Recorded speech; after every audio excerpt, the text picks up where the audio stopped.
Well, Cabra Vale Diggers is once again hosting the Champion of Club Champions pairs.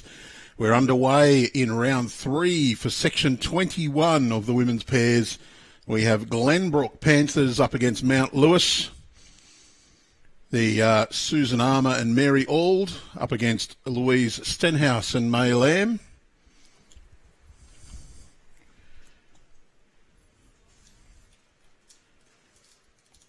We'll delve back to our ladder on BowlsLink and have a look and see how these two teams have gone, where they're standing in the section, what they need to have. So Louise and May, well, their campaign, they're not going to reach the finals. They've had 2 losses. They're up against Glenbrook Panthers, who have had 1 win and 1 loss. Shirley Delaharp and Kay McCann of the Hills lead with 2 wins ahead of Deb Kelly and Chris Ellum of Dapto Citizens with 1 win plus 9. So the section winner, in all likelihood, will come from Siddos and the Hills in the other game, which should be next door.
Apologies for the little silence there. We just had a slight technical issue to attend to. Teaching Lee how to use a computer. He had got it plugged in and turned on. That's a really good start.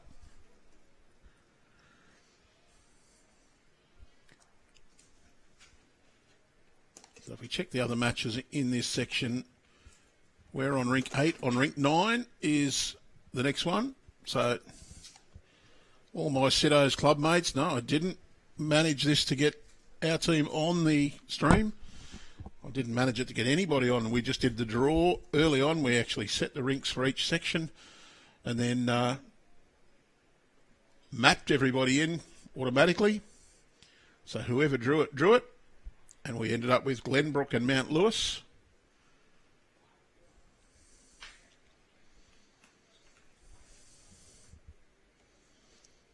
So if we do check our ladder for this section,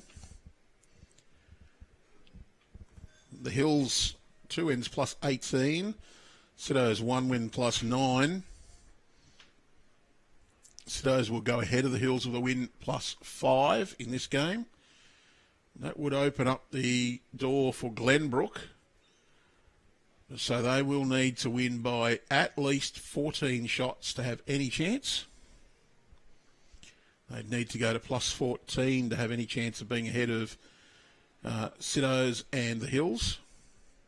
So if Siddos happen to win by 5, they need to win by 14. So they need to win by 9 more than Siddos do. Well, actually, I think it's more like 10 more.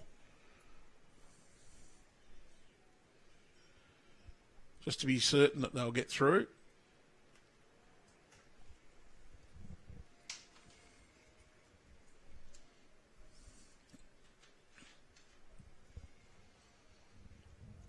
Do you think that's shot to the white bowl, which is Louise?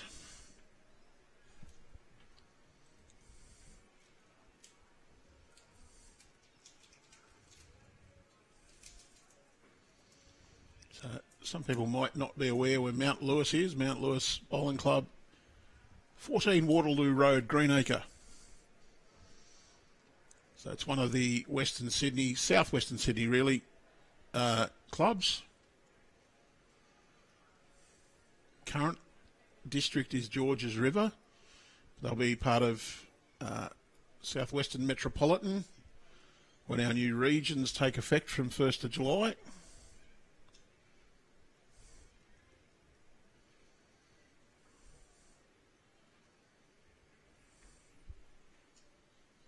Mary Auld.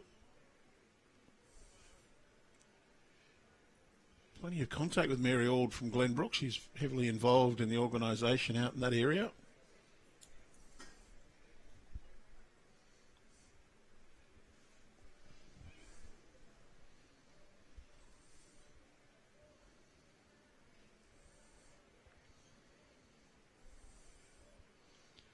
Looks pretty well down from Mary. Just got her own bowl up and over, so makes herself one shot, I think. May.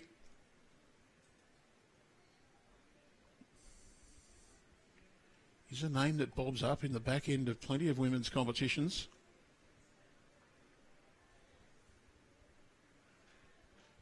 This time, not quite got the right combination of speed and line. Louise was willing that one down towards the jack. Mary, probably not quite as easy a path in to make a shot now. Just going to try and backhand draw down.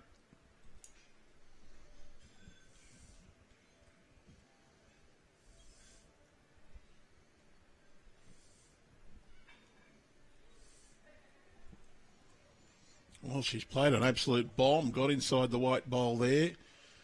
At least a 2. So May, not an easy shot here.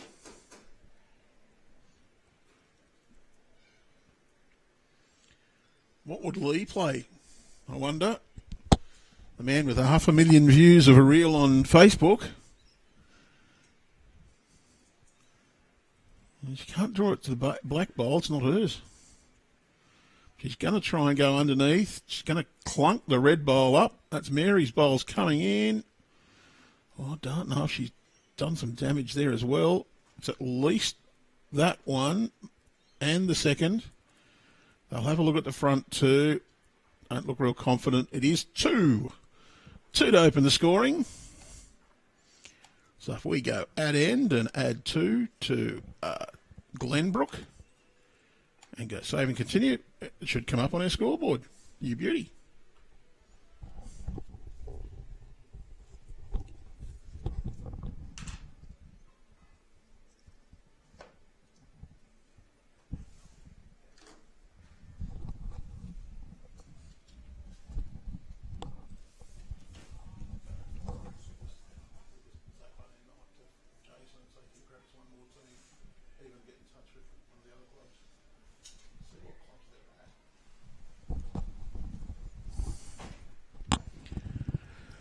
All right, so end number 2 underway.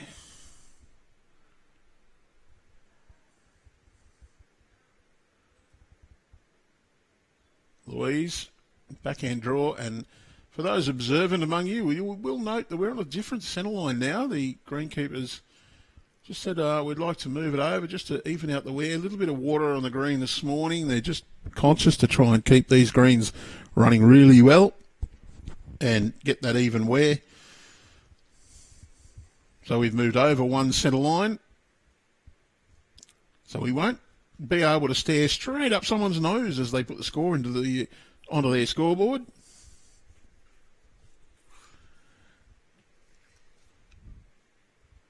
I know some of you may be disappointed by that news, but it's a good thing.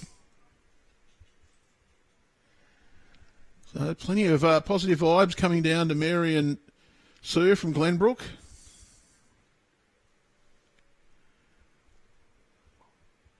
If you are watching on Facebook, you can put in your comments. Tell us where you're watching from. We'll try and give you a little shout out. If you're watching on YouTube, please enjoy. You can subscribe to Bowls New South Wales. You can like and share on Facebook as well. We don't mind it if you like us. We do have lots of bowls coming up for you to watch in the next 5 weeks or so. Champion of Champions continues tomorrow morning and afternoon with the knockout rounds.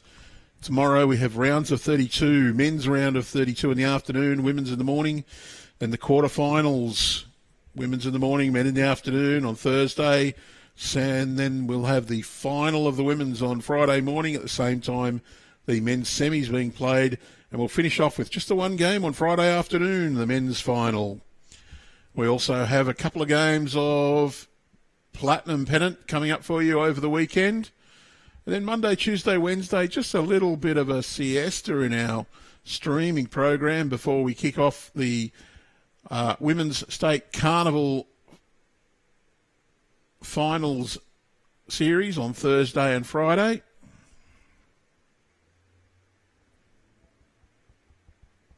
And then back here the following week, Champion of Champions singles, Monday to Thursday. And then the Platinum Pennant Finals coming up, Friday, Saturday, Sunday, 17 to 19 of May. Following week, after that, starting on the 21st of May, is the men's and women's pennant finals. Couple of days break and we're into the senior interzone, followed by the interzone sides championships. Oh, we got watches from Tumut, from Phillip Island and from Red Rock. Wonderful little town on the north coast.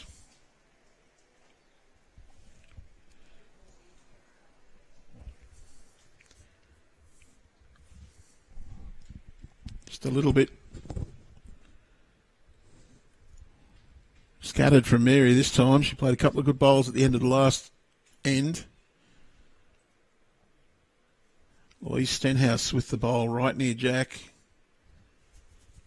for Mount Lewis, and May Lamb looks on a good line again after her opening second shot bowl. That's currently 3 to Mount Lewis as we will cross over for the Leeds to play their second set of bowls in the equivalent of the third position in fours.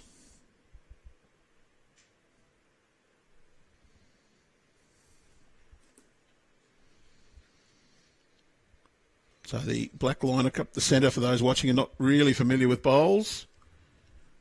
Black line up the centre is the centre line to position the jack on, and there is a line at the 2 metre mark, which is the furthest down the green the jack will be rolled to. Otherwise, just ignore that one. It just marks 2 metres away from the ditch.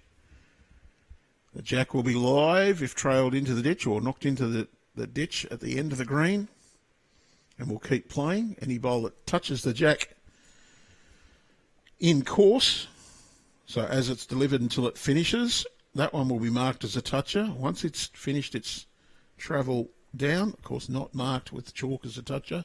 A toucher that goes into the ditch is live as well.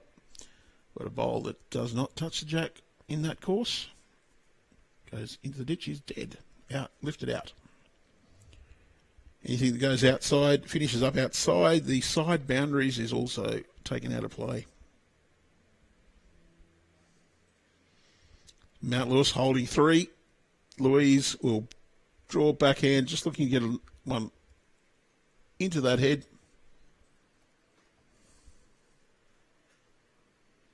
John Bassini watching from the basin.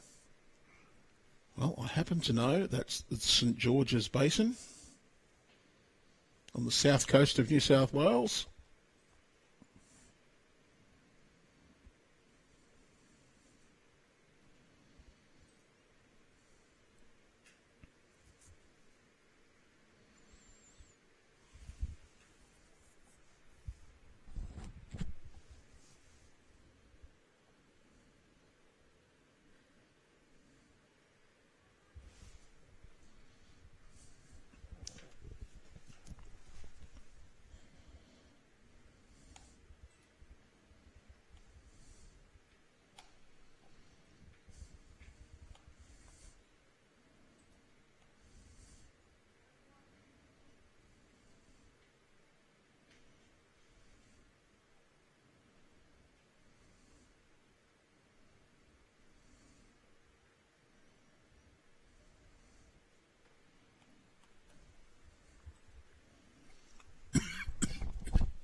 Well, still 3 shots. Mount Lewis has 3 closer than the nearest Glenbrook bowl. A little bit scattered this head after their first couple of ends, or first end. Players probably still just coming to terms with the green. I think this one might be just a fraction quicker than the other green, so they don't have to bowl with as much force. Any errors can be magnified at the other end as well. This looks pretty well down from Mary. Got the touch and ran through. Just a bit unlucky not to get that full. Still 3 to the lines.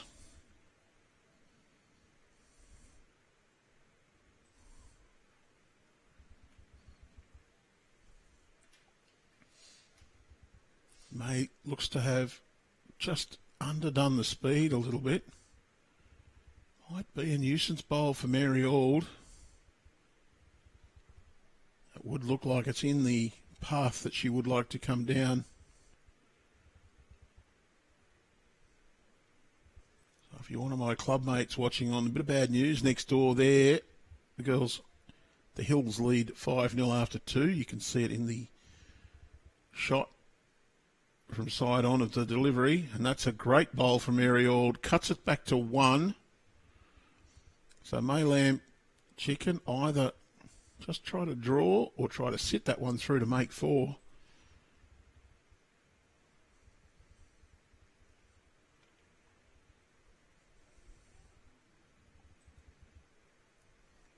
Might try it just to be a little bit positive. It's a very tight line though.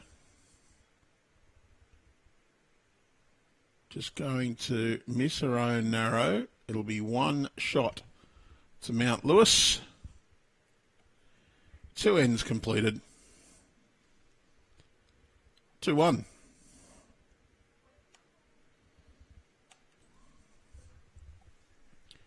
So we'll line up for the 3rd end. Louise Stenhouse will take the mat, roll the jack.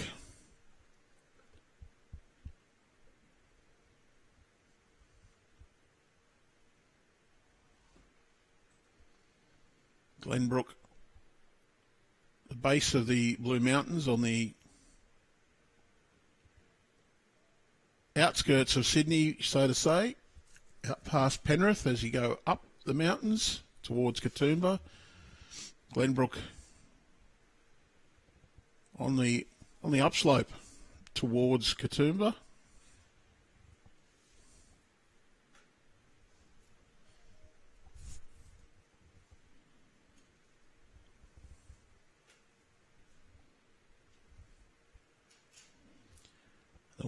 Anyone wondering about the Hills district? It's a club located at Borkham Hills in Sydney's northwest.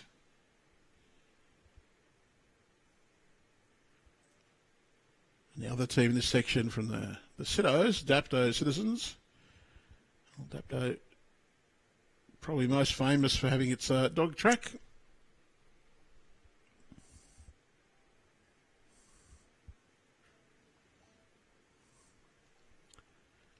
It's the southernmost town in Wollongong City Council. Once you go through Dapto, you cross over Macquarie Rivulet, you change to Shell Harbour and into Albion Park Rail.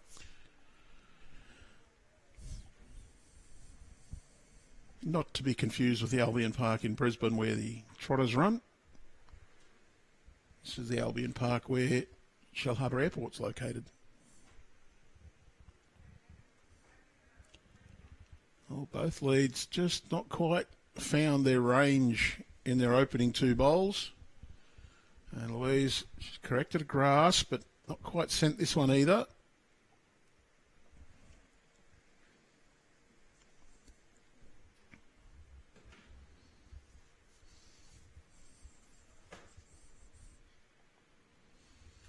So for all of those who have been following Bowls New South Wales events of late, if you're in the Platinum Pennant, the P&O tipping competition, don't forget to get your tips in.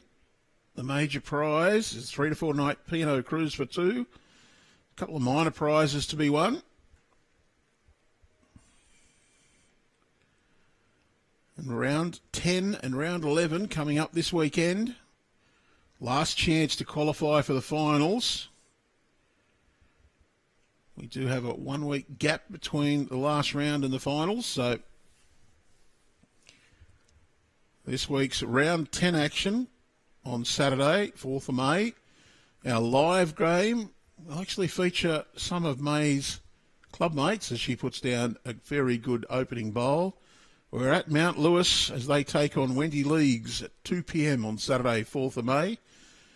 Before that one, Belrose hosts the Raymond Terrace Jets, 12:30 p.m.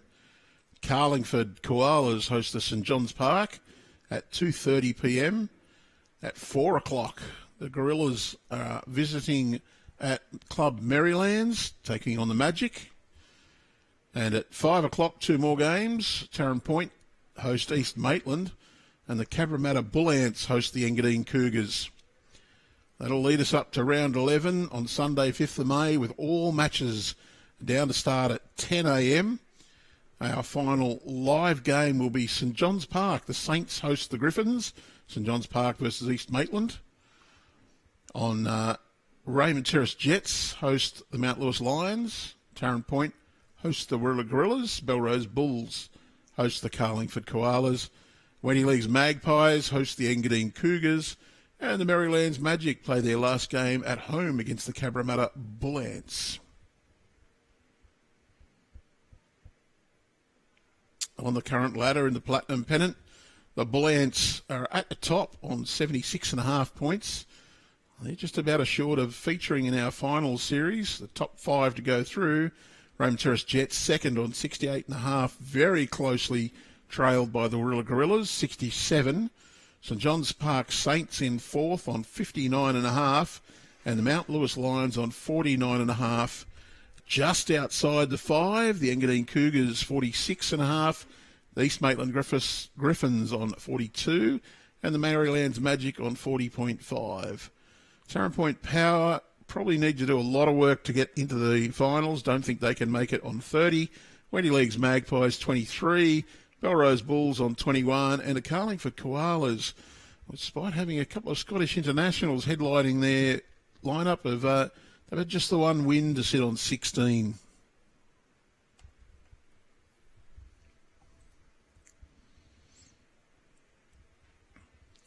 And May has put down the two best of this one. Louise, she's just a little wide on that.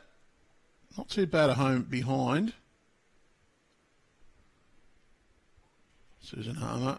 Mary's calling her to play forehand. Just going to try and drift down onto the shot bowls. Can get a winner off the side one. That's why she moved across the mat, just to exaggerate that turn. Good weight for the shot. Really just did want to get any contact on either of those two shot bowls.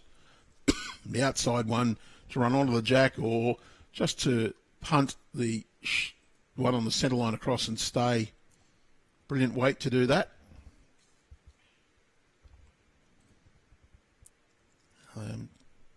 Whereas Mount Lewis, they just want to get one in the head. Louise probably a little bit quick and wide again. We'll give the credit though, she's missed long. Short bowls usually don't have much chance to count.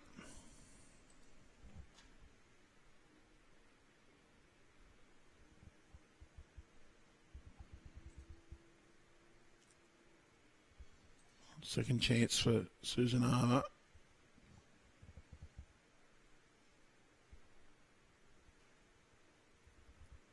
Watching this one in, just going to fade under the line again. It's finished in a really good home. Well, Mary's smiling at that one. She knows it's in a good position and could end up being the shot. We'll see if Mary can play a very similar bowl with just a fraction more width. Could get the jack by coming off that wider shot blue bowl of Mary's.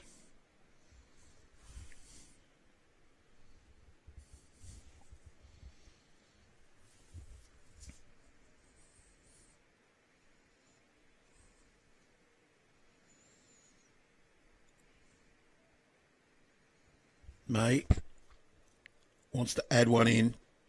Perfect draw would be to match Susan's black bowl just behind. The weight was very good, just out of the count. Does leave that shot available for Mary Auld to be positive on the forehand.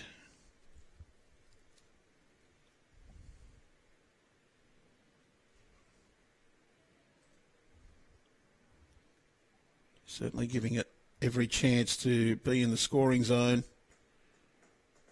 Just going to be a tad wide for the weight she's used. Don't mind the weight at all. It has a chance to score. They have plenty in the catching paddock.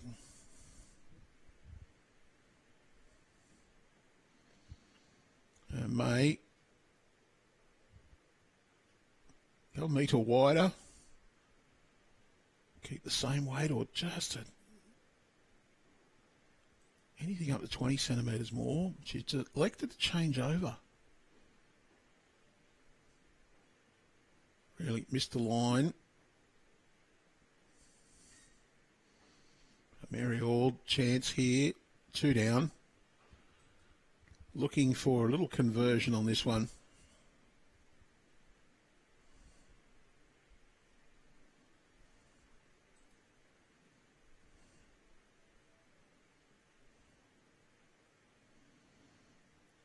And just gone around the short one, missed the line. That'll be 2 to Mount Lewis. They might have a look at the third. No, it's quickly agreed to be 2. So Mount Lewis jumps to a 3-2 lead after 3 ends.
Underway in N4.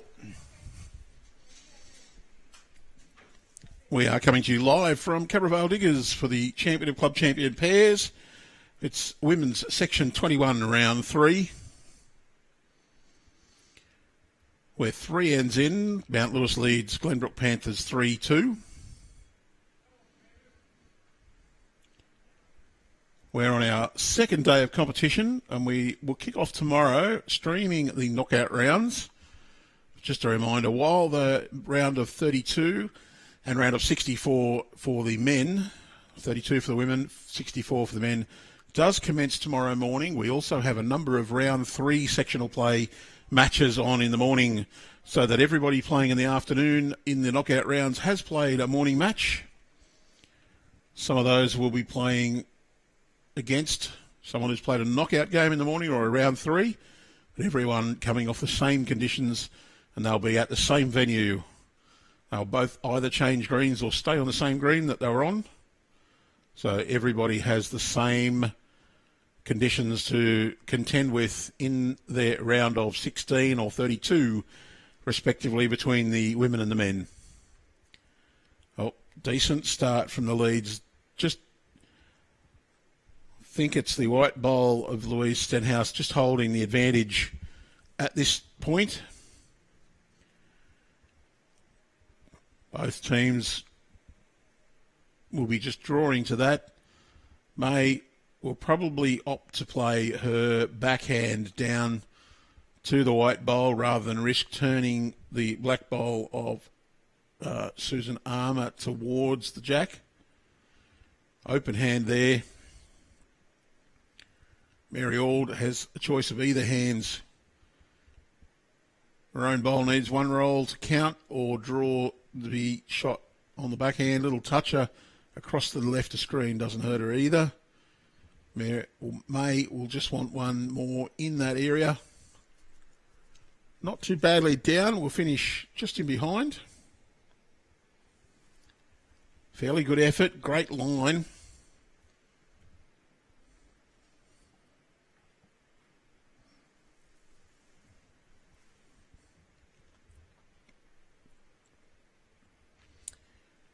Vince Calabresi once again on, watching on from Leppington.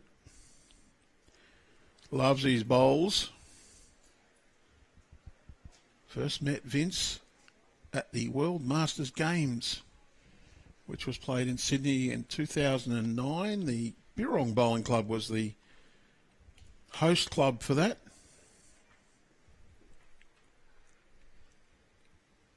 Louise Shorter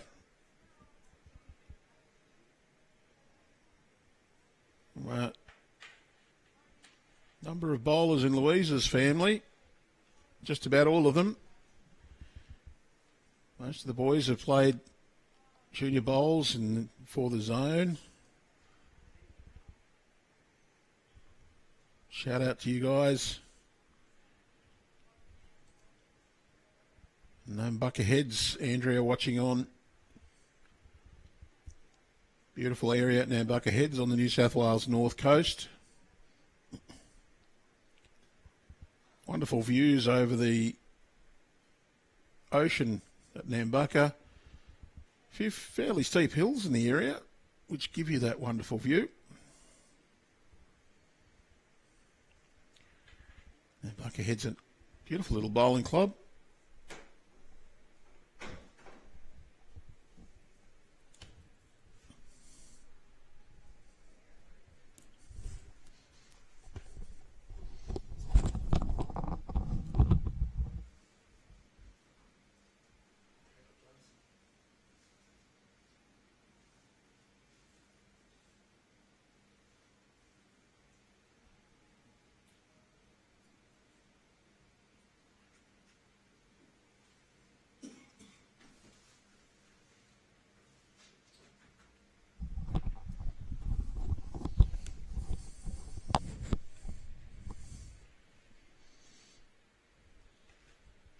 Well, it's a family affair at Glenbrook with Ian watching on as well. I think Ian knows the big side from the little side. And the age-old debate, is it the little ring on the inside or the big ring on the outside? I know better than say ditch to ditch. It's tee to tee.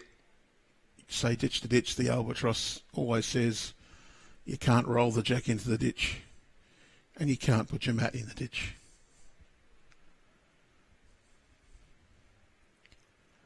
Pretty well down from Susan. Just going to run through.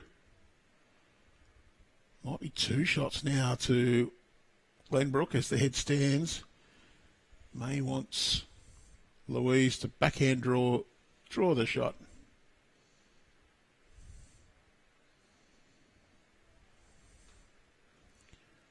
Fairly tight line. Will depend on what she runs into here. And she runs into air. It gets down to May's back bowl, so no change.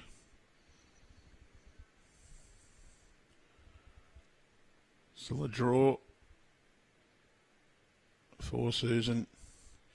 Backhand, take plenty of grass, get down to behind the head, but that's, no, she's just not quite got that one. Plenty of support for Glenbrook on our Facebook page.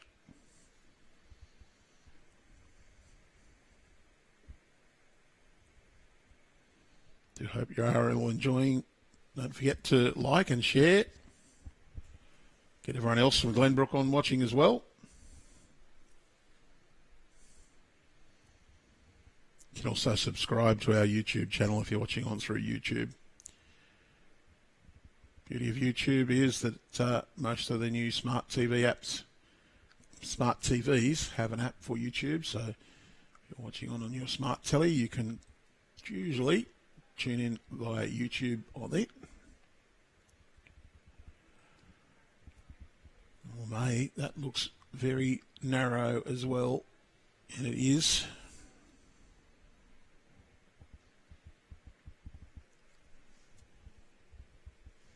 Mary Auld, watching that, should learn. Take a little bit of grass, let it come back. She's got a nice safe draw down to her own bowl. She's a little bit quick. She can turn her own onto the white bowl, which could well bring her other one in.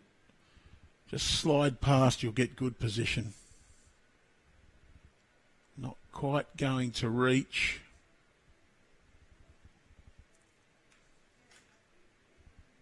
May just block the view on that backhand side.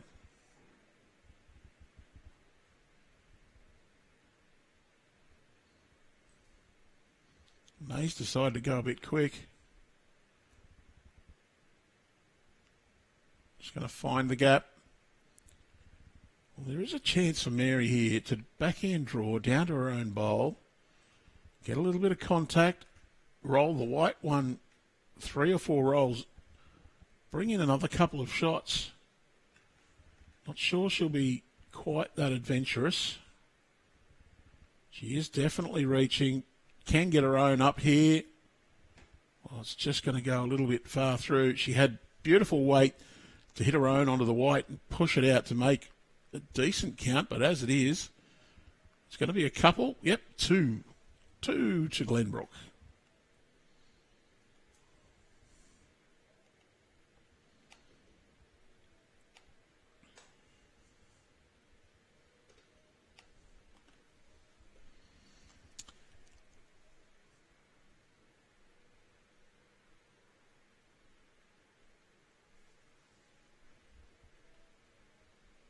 So 4 ends gone, 4 shots to 3.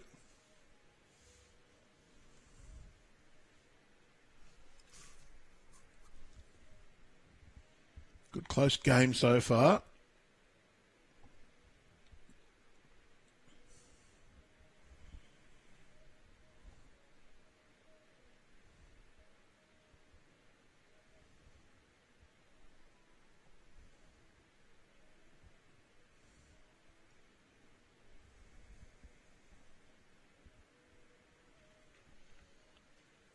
Susan Armour out on the forehand has just underdone the grass a little bit.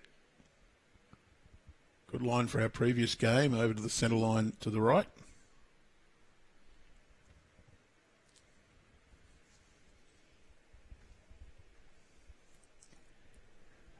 you think the ladies were on the other green this morning, which is just a little bit slower. They've just got to get used to the little increase in grass line required. Easy just to play the same line you did this morning, go a little bit narrow.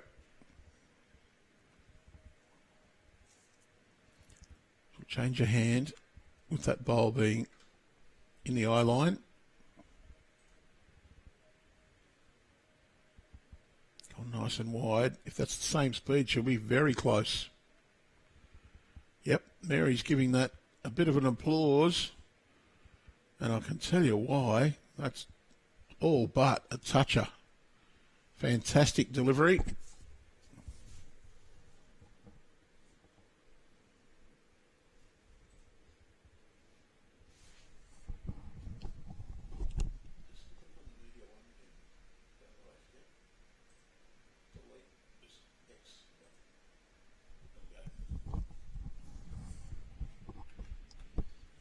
Just had to give a little pointer to our trainee camera operator. Somebody forgot to delete last game's recording out of the media bin, which was me. I noticed that sitting there. Let's avoid problems.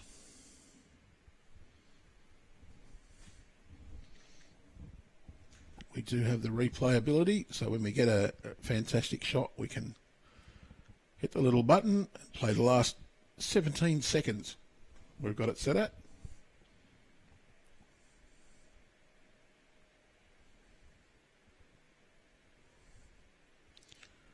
See some pretty colourful uniforms in the background. We have the Patriots and the Pelicans in the back left. Well, that's why people say Chris Layfelt's the biggest Pelican they've ever met, because he wears it on his shirt.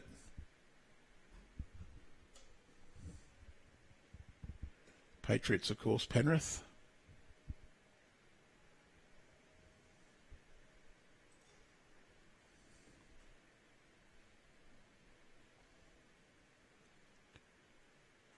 Wanting this one to get back. Little contact with Mary Auld's bowl. I'll keep it at one shot to Glenbrook as the head stands currently.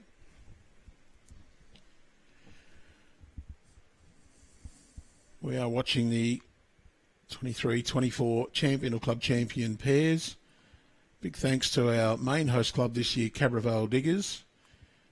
And, of course, our associate host clubs, which are Cabramatta, Mount Lewis, St John's Park and Merrylands, including their club Guildford, which was being used for the pairs qualifying yesterday and today.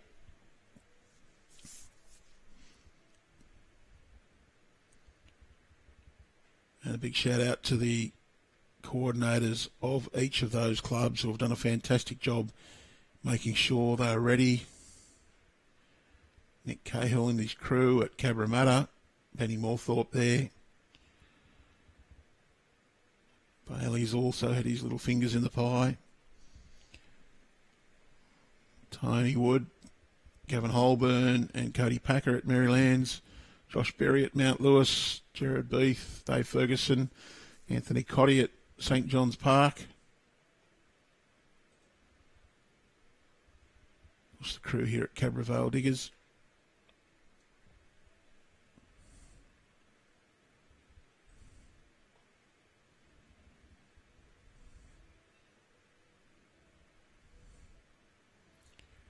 Pretty well down from Susan Armour again. Just going to fall a little bit short. May wants to lead Louise to play backhand down to that bowl. On that view, certainly looks like Glenbrook are holding a couple, if not more. This one needs to get right down. It'll swing back in nicely. It'll be second shot. Contacts the shot bowl, just lays it over. So definite second. Nice draw down for Glenbrook to that bowl. Come off the inside to count. A gentle contact on the shot bowl is not going to hurt them. They don't want to get big contact though. This one's going to finish in a very handy home. Gets down and matches that white bowl. It's just a bit quick, but good effort.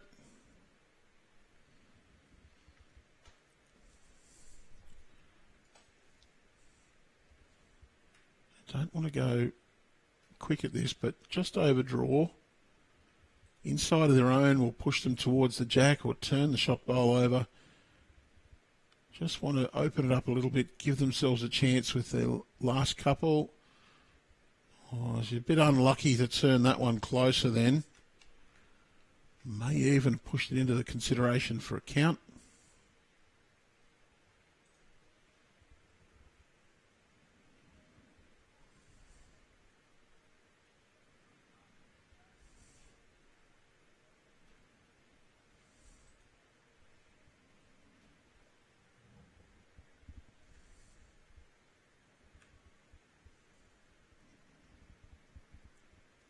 To Mary Auld.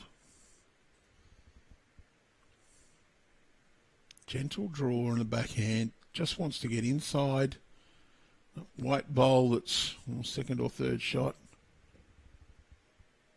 She's going to go right round.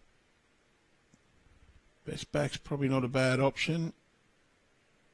It's just going to be in that middle range though.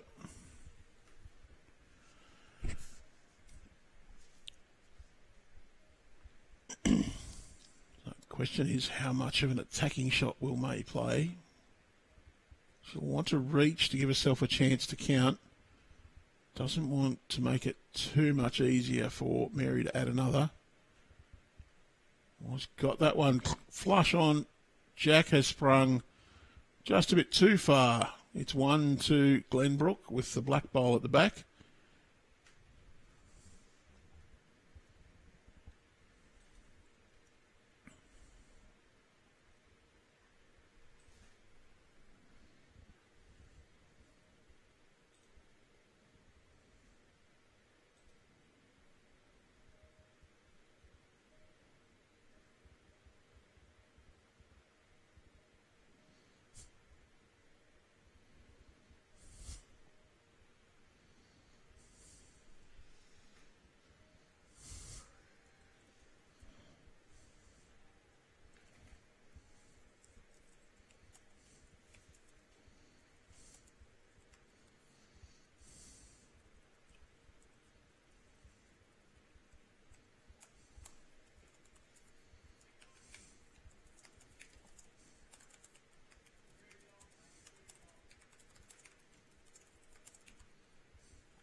The ladies here, I didn't get a chance to go and talk to them about standing off the centre line, but wow, they're looking after us here. They're not getting excited and standing in front like the blokes did last game.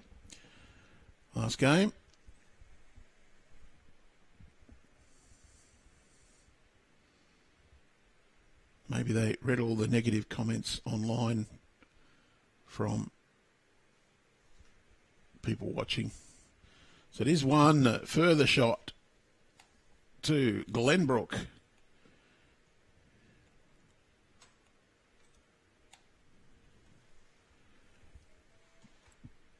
We've played 5. It's 5-3 to Glenbrook.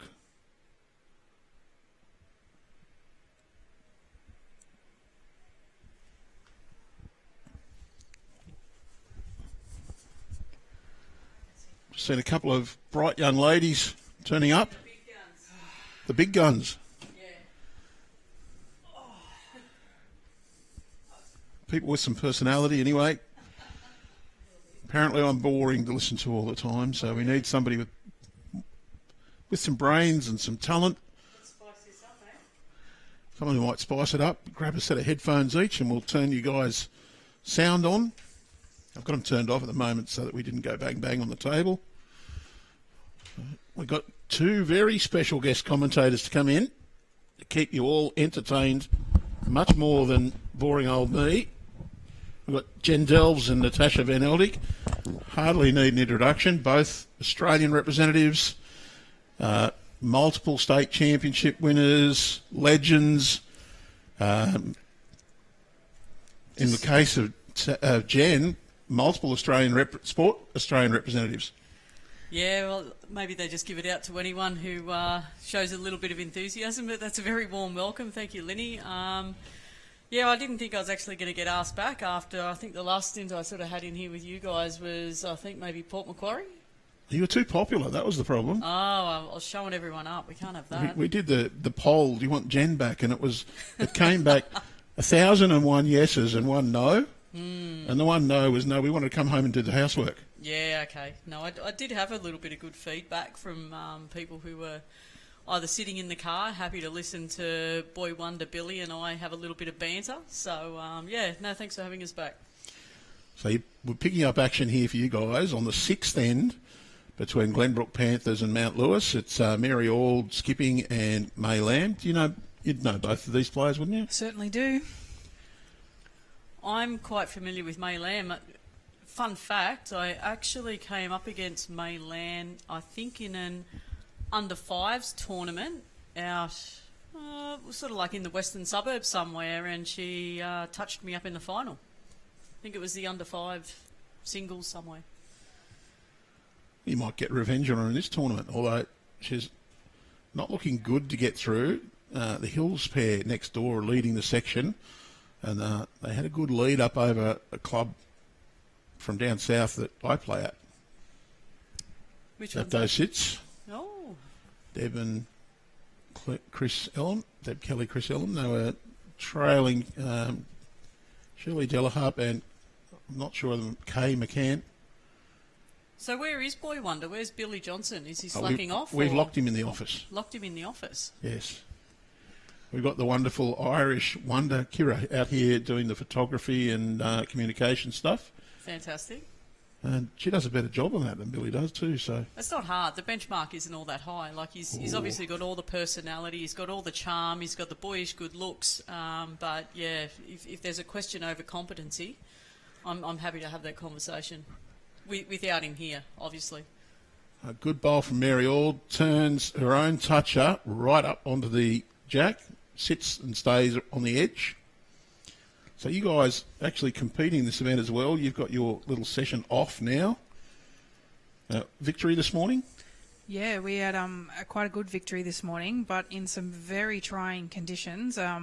We got called off for a good solid hour with, the green covered in rain. So wasn't ideal, but definitely changed things, and we were lucky enough to come away with a win. So another game tomorrow to fight the section out against Sarah Boddington. So should Sarah be a good Boddington. Yeah, good battle there. Well, that's the beauty of an open draw, isn't it? If we'd have managed to draw, you'd be in different quarters of the draw, you'd reckon, but... We just don't pay enough money. I think that's probably been one of our downfalls, is that we're not friends with the right people, and I think we probably need to start maybe looking at who can help us out a little bit more. But it'll be a really good match against Sarah and Colleen Starr. That Colleen, from what we saw today, was banging quite a few right on the jack, so I'll definitely have my work cut out for me at the front end, and Tash will just have to work her magic, as we all know she can do at the back end. You might have to go back to the rugby days and just get a little bit of real strong arm Don't tackles me. going. How much fun would that be? Tash, I'll go low, you go high. We'll take her out. Perfect. Tackle bowls. That's it. You get at least one hit. Who would you take out, Colleen Starr or Sarah Boddington, if you had a choice? I think Colleen would be a little harder, so I'm going to go Bodo. Poor Bodo. Colleen a little bit taller than Bodo. She is, yeah. I think she's got a bit better centre of gravity than Bodo. I think, I wouldn't take Colleen on. No, neither would I. So how's the green running here today anyway? Not too bad. A little bit of pace come off. We didn't quite have the rain you did. It probably had about a 10-minute shower. It got a little bit heavy, but enough for us to think, do we get the cameras in? But we left them out. They didn't get too wet, so away we go. And then luckily for us, it just passed over. So we only just copped the edge of it. Didn't lose any time at all. Fantastic. If anyone's got any questions, queries, rumour confirmations, please feel free to hit us up. We're more than happy to participate in that sort of banter. And we know that Jen won't let the facts stand in the way of a good story. Oh, but then on the other hand, I'm also very happy to just give the plain facts too. Whatever I'm suits. I'm a bit of a straight shooter, Andrew. Anyone who sort of knows me well, I'm a shoot between the eyes type of girl. You're not going to call an earth inverting garden implement anything other than a spade or a shovel. No, it's usually a blunt object. Of course, Jen also involved in a little bit of administration. I am. Sits on a Bowls Australia board. So whenever Bowls Australia does anything that we don't agree with, we can blame Jen. Wouldn't be the first time. It's one of those positions where anyone who sort of volunteers their time can really appreciate that. Yeah, sometimes you do sort of get a couple of little hairy questions, but that's what you sign up for, and like every other volunteer, you sort of do the best that you can, and you're not always going to please everyone, that's for sure. I'll tell you, one person who's pleased is Mary Auld with her lead, Susan Armour's bowl there, drawing to the ditch. It's one of those skills, Tash. Don't you reckon it's one of the hardest things to do is to get to the ditch, especially in these sort of conditions? Would you think? Definitely, and I think it's one of those drills that not everyone practices, and it's probably, underrated. So if you're out there at club level, please make sure that you practice drawing to that ditch, because as we can see in this end, the leads have had the opportunity to draw to the ditch as well. So no matter what position you play in, make sure you practice drawing to the ditch, because it is a very hard task to do, especially when you've got the pressure on you to draw to that ditch, and it can win you games. You've only got half the margin of error. Yeah. When you draw to a jack at the tee, you can have 30 centimetres either side to get within a foot or so. Yeah. But you've only got the short bit. But I think it's one of those, shots where you've got to give it a chance, because you'd rather give yourself every opportunity and fall in the ditch than not give yourself enough and fall short. So yeah, it's a tough one, but it's definitely a shot that I'd encourage anyone to constantly practice. So when you do that, Tash, like for me, I'm obviously not quite as fantastic as you, but I'm sort of looking at where the tee is and sort of knowing my weight to tee length, and then just adding a little bit to that. Yeah, look, I think everyone's different on how they find their weight. Like, for instance, May's got plenty of opportunities there. I think she played a really good shot to try and, with her weight-wise, to land the bowl. If she lands that solid, then she's a chance of hanging around. So to find your weight, everyone's very different. For me, I know that it's, just a yard past the tee, so to speak, and give it a chance. But, now May's got a pretty hard shot to play where it's just a basic open draw. And I hope, for her sake, that she can get one in there, because she's going to be a few down after this one. The beauty on this green, though, is that the grass coverage right to the ditch is pretty even. There's no significant wear. You get on some greens, there's a bit of wear on that last 2 metres, and it picks up speed, so it can be even trickier. Yeah, because it seems as though a lot of people play with the mat on the tee, so you're going to find that. It's not a bad effort from May, actually. You might have got third. I think as well the greens obviously have to their advantage, and this is getting a little bit greenkeepy techie, is that the main building is on the eastern side of these greens, so they're going to be getting good afternoon coverage sun. So like in terms of, like a lot of the time when you sort of see a lot of greens and there are those bare patches, it tends to be sort of a case where they're getting limited sun, especially in the afternoon, and on couch, surfaces, that being like a summer grass, it is really important for those surfaces to get plenty of sun. So even in the winter months, we don't get as much sun, but just even the positioning of the actual clubhouse being on the eastern side, I think really does wonders for the coverage of the surface.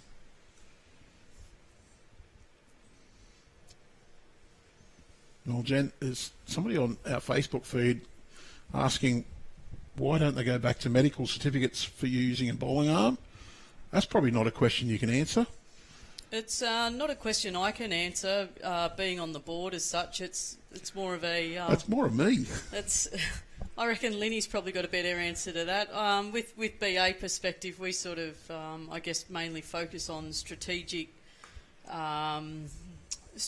capabilities of the organisation, other than operational sections of the organisation. But I would, hazard a guess, and correct me if I'm wrong, Andrew. Would it be a bit of a minefield with the amount of people that are maybe transitioning or having certain conditions where they're okay one week and not okay the next week?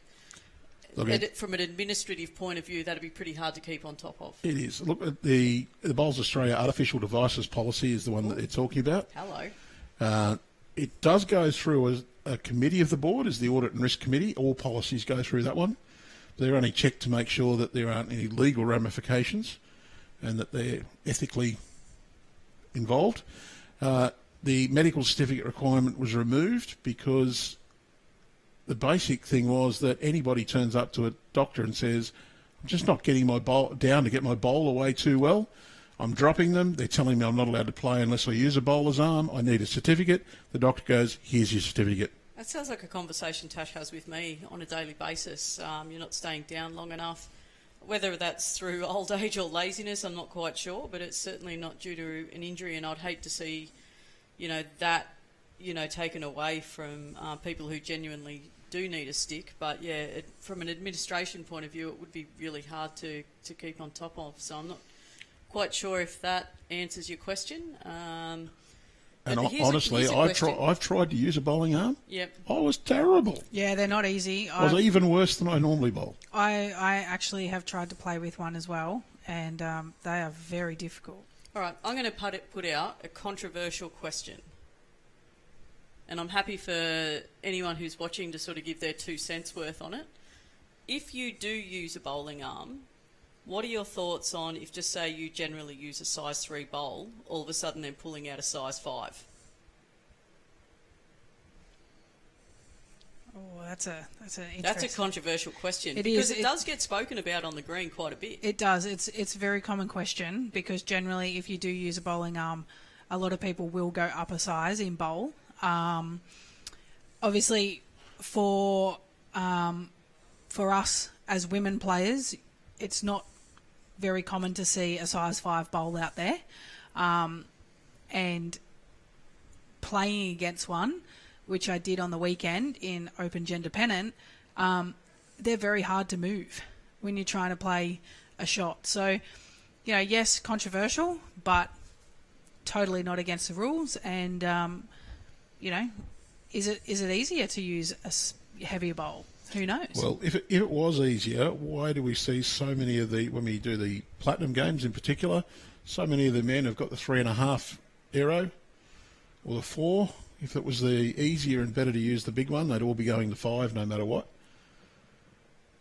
So yeah, controversial. But controversial question. The other argument was that one of the ladies was using a size 3 with a bowling arm. She'd gone down to a set of double O's before she went to the bowling arm because she had arthritis in her hands and couldn't hang on to anything else. So she went back to the 3 that she had before. Yep. If that keeps people in the game, then I'm all for it. But I still think you still come down to the same principle. You have to learn how to use it. You have to practice. Absolutely. And if you're willing to fork out the dough to get a bowling arm, they're not cheap. No. A few $100s. And if it was easier to use a bowling arm, I'm sure you guys would be out there with one. Aaron Sheriff would be using one in all of his championships, and he's not. So, although I think great bowl by May. No, that was the one before, was it? Or am I a little bit behind watching this one? You are. I am. I'm behind. So this screen, his Facebook, is about right. 10 to 15 seconds behind really? the big screen. So yep. have you got the kill button in case I, say an oopsie word? No. You can go bang. No, we aren't right. that luxury. Okay. Oh, Judd Percy's being a bit personal. How come he didn't get picked in the Platinum Pennant? Well. Well, that's more of an issue for the selectors at Roman Terrace, whether or not they picked him. I'm happy to clear this up. I'm just going to be honest. We weren't selected. That was it.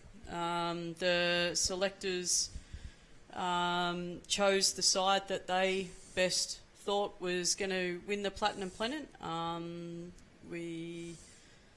There was no sort of consideration into who you've played for, what representative status you're at. The selectors have picked the team purely based on the team that they thought was going to be most, successful in that Platinum Pennant. So as a player, you sort of have to respect those decisions, which we do. And for your information, we're having an absolute ball playing Grade 1, Division 1. The guys there are absolutely amazing, and we've had an absolute ball.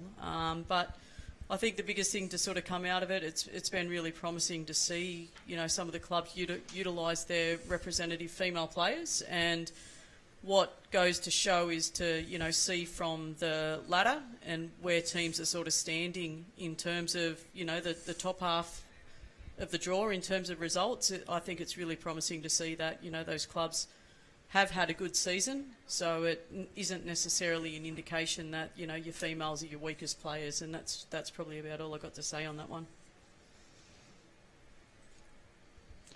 Yeah, Karen's playing in third for... Who's she playing third for at Cabra? Carl Healy. Yep.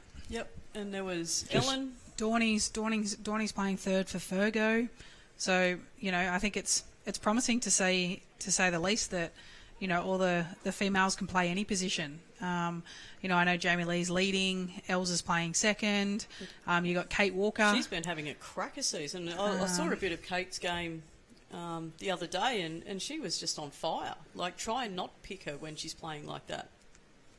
I think if you're good enough, then you deserve to be in the team. And at the time, then that was just the opinion of Raymond Terrace that we didn't fit that mould at that stage. But as Jen said, what we've been doing in the ones, we've qualified for finals weekend in the one grade, and it's exciting because all the boys have been fantastic in our team, and we've also got Kate Matthews.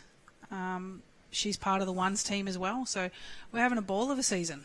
I think as well, like it is tough for selectors. Like I'm never one to sort of turn around and openly slag them off. I think bowls is also one of those games where selections, especially in the game of bowls, is very much objective rather than subjective. It is based on opinions, and when you're sort of like in the evolving stage of, say, like open gender pennants, what are your measurables? So how do you know one player is better than the other when you're not competing against each other? It's impossible. So, it's just one of those things where they've done the best that they can from an objective perspective rather than a subjective perspective. And it's not like we're a sport like swimming where you're the, you swim the best time, you're going to get picked. It's just not that type of sport.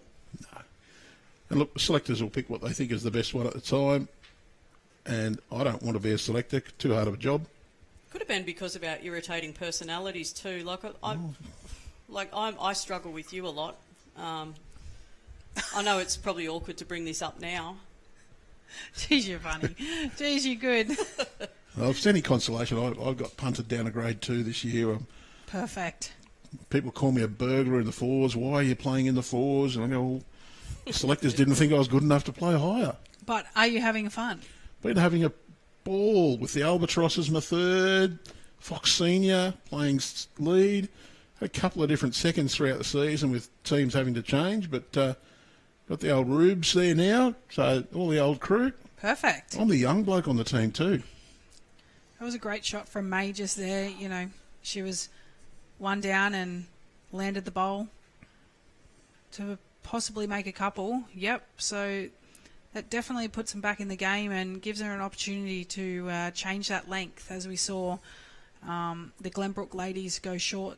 So May might stretch the length out here. 2 to May, was it? It was. I can save and continue and put that into the scoreboard. So we did have somebody also ask, how many times have you guys won this event? You got enough fingers and toes to count it up? Not that many. Is it twice? I think it could have been twice. I remember one quite vividly. On the rain. in the pouring rain at Rose The Hill. rain. So that was quite vividly. And then I think we've won it one other time. Or have we? I don't know. Let's just roll with It one. must have been memorable. Yeah, let's just keep it with one. Look, Yeah, they've it's our won. first one. They've won so many events they just forget what they've won. No, No, that's definitely not the case. One thing we haven't won is the Mona Vale ham and turkey. I know we keep bringing this up. Yeah, it's a must. I think we've just got to add it to the list. Anyone out there? I'm looking for a team. We need another 2. Anyone on the Northern Beaches? Any takers? No, I need another 3. Oh, okay. This is another one Sacked. of those awkward conversations where you're just learning stuff now. It's not a bad starter for Louise. Keep saying the importance of the lead, though. Sometimes it's not about getting shot, it's about being behind. Another foot on that would have been absolutely perfect.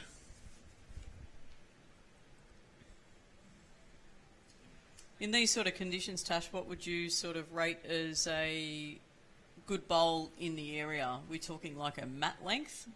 I'm going to Or say a you can yard. stretch it out a little bit? A yard, anything in a yard. Yeah, but more so a yard past than a yard short. Is that why you yell at me? Never. You're never in trouble. When someone says get it up or pack it up, Yeah? get them up or pack them up, I don't take that as a compliment, Natasha. No. Or you've got to get it past your skirt first. That's another one of yours. Yeah, that's, yeah. Oh, I know, it gets quite brutal on our games. I think if you were to mic us up during a game, that is probably something that would, be a Bowls New South Wales first. We're quite funny. We do have a lot of fun. there's another touch here. See? Yeah. I do like that leading because at least then you're sort of giving yourself a chance. Yeah. As we saw just then, she was able to push it just past, and if she had a missed the jack, she was probably a yard past anyway. So, she's given herself a chance, and she's actually run into the jack to possibly make a 2. The Albatross keeps saying to me, that one's a postcard. Trying to work out what that one means. That's on the postcard, is that postcard. like You get a far postcard away? that says, wish you were here. I wish you were here. Oh, that's a new one. I haven't heard that one before. Yep. I did come off one day and say, are you in the army? You've been saluting me all day. And he looked at me strange, and I did that symbol. And he went, oh, yeah, 2 metres short all day. Right, another one. There are some really good calls out there. One of the guys at work, we call him the Eternal Flame because he never goes out. Well, there you go. Never goes out. Well, backhand draw here for Mary. Again, because the lead's just passed, she's got the chance where she can trail the jack to her own. And with these greens being a little bit on the slick side, turning plenty, that trail's certainly on if you miss your line a little bit, but not if you don't reach. Plenty of colourful uniforms there. Out and about on the greens.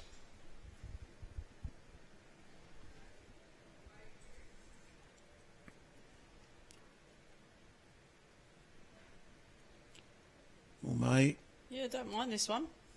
just needs to hold on a bit longer. Certainly running on, probably a bit quicker They than certainly are. your green was with the pouring rain this morning. Yeah, I've got to adjust to this new pace. On our greens this morning, that probably would have pulled up jack high, I think. I reckon this morning it would have ran maximum 12 seconds. Wow. So, yeah, you were on a T-to-T end, you were giving them the old heave-ho. That's a great bowl from That's a Mary. good correction right there, isn't it? Well, yesterday afternoon, these greens were touching about the 18-second mark. Mm-hmm. Certainly were very slick. Gav Burston and their crew done a great job in getting these looking lovely, and actually in 18 seconds I think it's a bit too quick for a championship event, but you take what you get when they've prepared them so well. And it's the same for everybody. You just got to knuckle in and play. And sometimes I think the faster the green sometimes brings out the best and the better players. Absolutely. That's where the touch comes into it. I love, a quick green. The green yesterday at Guildford, yesterday afternoon, was probably around the 17-second mark, and it was magic. Jen and I are both used to playing on Raymond Terrace green, which for anyone that's played there knows that it can get very, very quick as a plastic. So, yeah, we love a bit of grass or synthetic that is very quick, because it all comes down to touch. They get quicker when they've watered them too, don't they? The plastics? Mm-hmm. Yes. So as they dry out, they get slower. It's just about the opposite of the normal grass greens. And generally, the synthetic doesn't dry at the same pace. So you can get patches of dry and patches of wet, and it just makes it even more difficult than what it actually is. So yeah, it's definitely makes for an interesting game.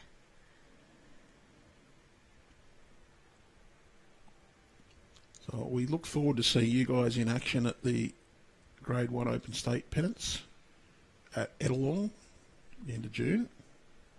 Hopefully, we got to win first. Yeah, we've got to win on finals weekend. We'll be at Charlestown for the women's pennant. Yes.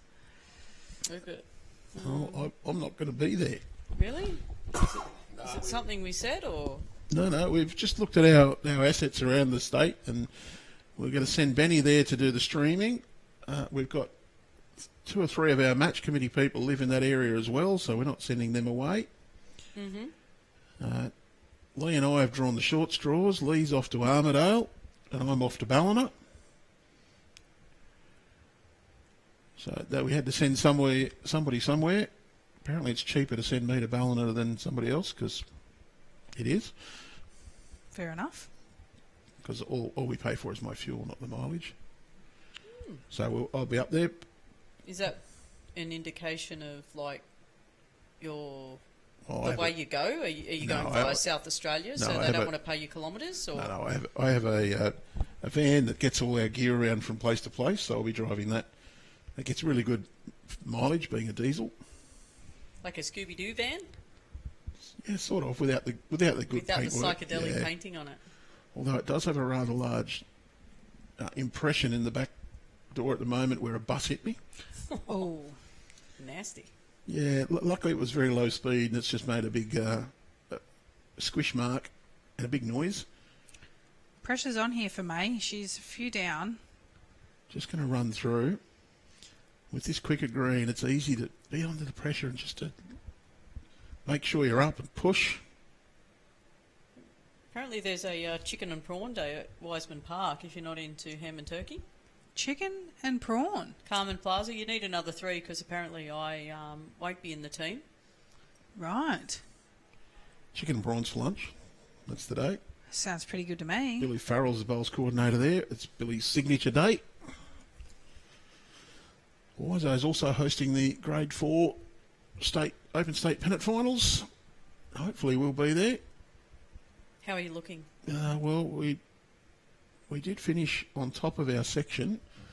Had to play off in the major semi-final and lost that one. So we get a second bite though, because we're in the major. We've got to play the winner of the minor. The second place in each section played off, and we get to a third crack at Warilla, who we've beaten twice in our section. Probably a bad thing. They'll be fired up to beat us.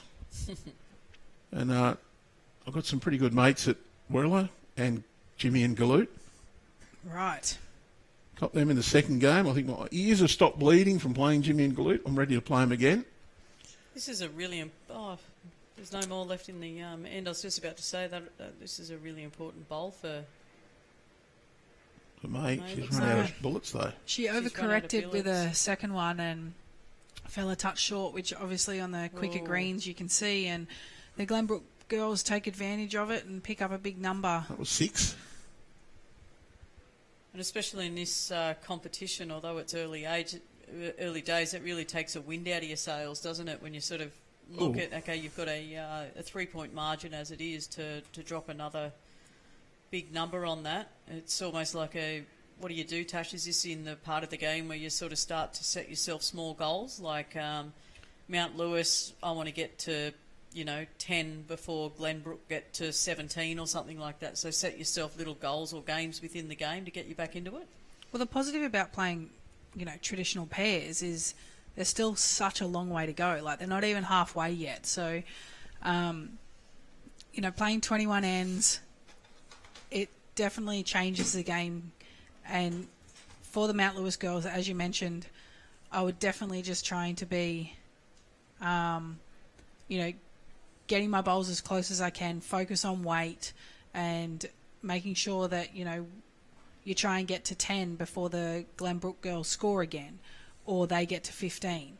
So small goals and, set yourself achievable goals throughout the game as well. I've played 8 ends. The difference is 9, so you've still got 13 ends to go. You score, 1 an end for 13 ends, you win. Is this the sort of game where it's one up front and piling the pressure on at this point? Well, I think for the Glenbrook girls, it's important also to, just remember that dropping a 1 is okay. So, if there's an opportunity to make a number or an opportunity to drop a number, just be happy with the 1s. But for the Mount Lewis girls, remembering also that it's okay to just draw the shot and get their weight back, which... Don't chase big numbers straight off. No, just get yourself back into the game. Get the mat back, work out what your... As Tash and I do a lot, we have a go-to length, the length that we feel the most comfortable and strongest with, and if we need to sort of get ourselves back into a game, we will head to that length and reset from there. We had that in our pennant match on the weekend. That's a good way to do it. We're about 9 behind on my rink, and I started to think, I don't want to let the side down. So it was just a case of trying to get the team to focus on just edging that score back. Ended up with a little bit of lucky results in the end to win by 3, but unfortunately our 2 rinks that were in front had their lead edged away, and we ended up going down overall. So the win on our rink is no consolation whatsoever. Don't really care if I win my rink. More care about the big board. Speaking of big numbers, Tash, you remember that game? I think we needed to pick up a 5 or a 6 on the last end. It was on a district match. Oh, yes. It was on the last end, and I reckon Tash maybe killed 6 ends in a row or 7 ends. It was ridiculous. The lights came on at the club, but she kept on killing the end until we got our 6. Just beat them into submission. Just pretty much. I would have given it away too. I said, you know what, if it means that much to you, you can have it. But yeah, we'd be holding like a good 4 or a good 5, and Tasha's like, nah, that's not enough. Whack. Bang. Bang. Bang. We're there to win, so that was the only way that we could win. All right, here down comes May. Just falling that touch short. The quicker greens they magnify your errors as well. Absolutely. I think especially the quicker the green, the more grass you've got to take. So you can't, it's not a matter of trying to fight the grass, but, go with the grass. At least on this green, you can trust your line. You throw it out there, it's going to come back. It's a bit different where you may have a couple of greens that sometimes with the conditions or a bit of wear on it, you'll put it out along a line, it'll get to a certain point and then just seem to hold its line for a while. You start to lose faith in your line. But I haven't seen any do anything out of the ordinary on this green. It has played very well. And those who have taken their grass have reaped the rewards. Yeah, both of May's bowls were on good lines there, but she just needs another one to put right in the middle. Well, they are holding shot here, so the Mount Lewis girls can draw with absolute confidence on that backhand side. They don't even need to worry about if it being tight. A little touch of theirs really not going to hurt them. And as far as Glenbrook go, just make sure you get second shot. You've got a nice 9-shot lead. Make sure you don't drop any numbers. Always harped on and said it's the numbers that hurt. She could get on the mat here relatively confident to be able to, play a really positive draw here. She's got second shot as it is with that shorter one at the front there. So I'm looking at that just going, you know what, if I play with 3 feet of weight, that's okay, and that looks like pretty much what she's done here on cue. Thud, you beauty. And fallen on top of it as well. That was pretty much perfect then, wasn't it? Just that confidence to be able to, when you've got a good second shot. Well, you've got to play like you're not afraid of it. I think it's important for the Mount Lewis girls now, though, just to try and draw the shot and build the head. You don't want to give the Glenbrook girls an opportunity, and a lot of room to... Well, we saw it in our game this morning. Only finished up 2 shots the difference with a scoreline of 20-odd to 18 or 17. The had on the score on the board is slightly different from mine, still 2 different to the last end. There was 2 counts of 6 dropped in that. Wow. Ouch. And both times it was where one of the teams was hunting for a result and left the gate open for their opponents. And the nearest bowl for them was a good 2.5 metres away. They gave them the opportunity. What was a 6 and a 5? It might have been. And I'm looking at it thinking, well, you really haven't played the right shot there. You needed to get one close. But they both had a chance to make a few, of course, being that many down. But I don't mind that kind of weight there. All she needs to do is get, a little bit of contact on that bowl. That's probably a little bit too deep as such. She makes contact with the shot bowl there. The jack is springing straight back to May's bowl. Yeah, it's springing straight back. But the I'd be downside is you've got about over a metre of room to draw another. Yeah, I think with that sort of shot, Tash would have probably been asking me to give her another good second shot. So then, yeah, she then does have that confidence to sort of, play with that 3 foot yard, sort of wait through with the bowl sitting there waiting for it. Well, the other thing is if you draw jack high, you've also doubled the target size. Yeah, that's right. And if you're only playing that sort of weight and you do hit your own bowl, you should stay roughly in the area. And Mary, very well down. She'll add another one here. Just doesn't want to sit jack high. Right at the front. Oh, it has increased the target. It's got a bow tie on it, doesn't it? Yeah, I don't think I'd be mucking around with that. Carmen asking, is Chris Ellum on the next rink? Yes, it is Carmen. Carmen holds the honour, for me, of being the best pastry chef I've ever known. Absolutely. Yeah, her horns. The horns. The cream horns. The cream horns. She's a legend. It's legendary. She dropped some into us when we were down at Warilla for the juniors. Oh, just needs to open up a bakery for those things specifically. Or just come up to Port Macquarie. We'll keep you afloat with your cream horns. Charge $10 each. People pay it for them. Oh, people pay crazy money for pastries at the moment. Well, it's just a bit tight from Mary. That has ended in the perfect position. I probably would have played it on the other hand, but it's an ideal position now because Mount Lewis girls had an opportunity to make a number before that. It'll be tight, I think. Can she get a bit of brave fortune? Oh, she only just missed it before. Just a little under off the edge. Should be at least one. I think it's 2, but I'm not out there. But Carmen, yes, it is Chris Ellum on the next rink. Chris and Deb Kelly are up against the Hills. Shirley Delaharp and I'm not sure of the K. It's Kay McCann. I don't know every player in New South Wales. And Trish Bailey, she's in agreement that the horns are famous. I completely concur with you, Trish. We're just got to get a business name. A business name? Yep. Anyone got any business names? Drop them in the comments and we'll pass them on. Well, I would say enormous horns would be great, but I know that's already taken. It's already taken. Who's Yep, got that? Enormous Horns was a band Sounds that like used a to play at band, the university. Yep. They played at the uni when I was there.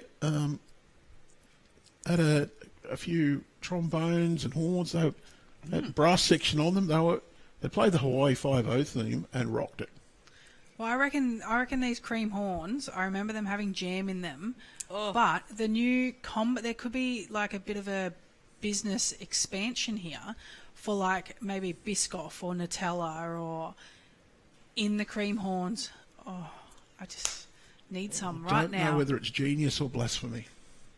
Should case out which bag she is and go out on a bit of a ninja mission to see if she's got any in a lunchbox there. I don't think she's here. What? No, Carmen's not here. She's watching on from home. Oh, I got excited then. I was just like, where is she? I'll touch her into the ditch. Probably a bit fortunate to be alive with that bowl. A bit quick.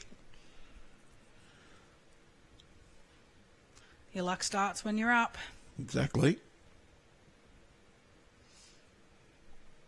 Perfect opportunity here. It's like almost imperative. Like Mount Lewis needs to bang one on here. Or just be passed.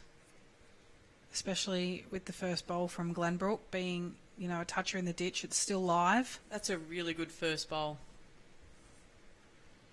Oh, another toucher. Perfect. Spectacular. Oh, Raymond Black, another Illawarra. What's a good word? Doyen? Legend? Says Plaza Pastry sounds pretty good. Oh. Plaza Pastry. Pastry Plaza, yep. There you go. Okay, yep. Carmen, get your horns. Well,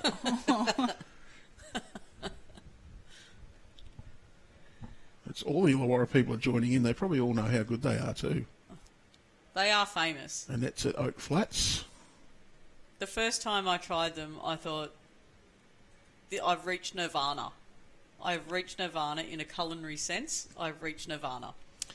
I have one complaint, is if I get some, I have to take some home with me. Because the family, including the youngest progeny sitting here, a child of mine, and the mother-in-law, if I don't bring them home and they find out, I'm in deep, deep trouble. Well, you're just going to have to get a bit better at hiding the evidence and maybe dust a bit of that icing sugar off the front of your shirt. Yeah, well, I know I share. I'm nice. You're nicer than me. Yes. Well, you're nicer than Tash. I know she wouldn't share with me. If she got some of Carmen's horns, there's not a chance she would bring one home for me. I did. I shared with you on the way home. That's only because I was in the car. What's that? Roughing. You wouldn't like it. It's sushi. Great correction from Susan, dropping that second bowl in behind the jack. Toucher in the ditch, one behind. Turns out to be good leading. You're a little bit fortunate with the first.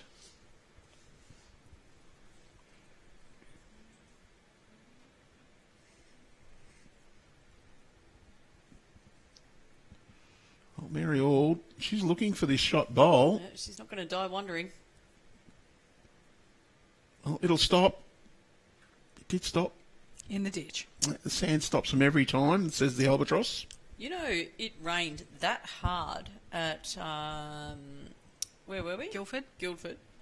That even the ditches were filled with water to green height and above.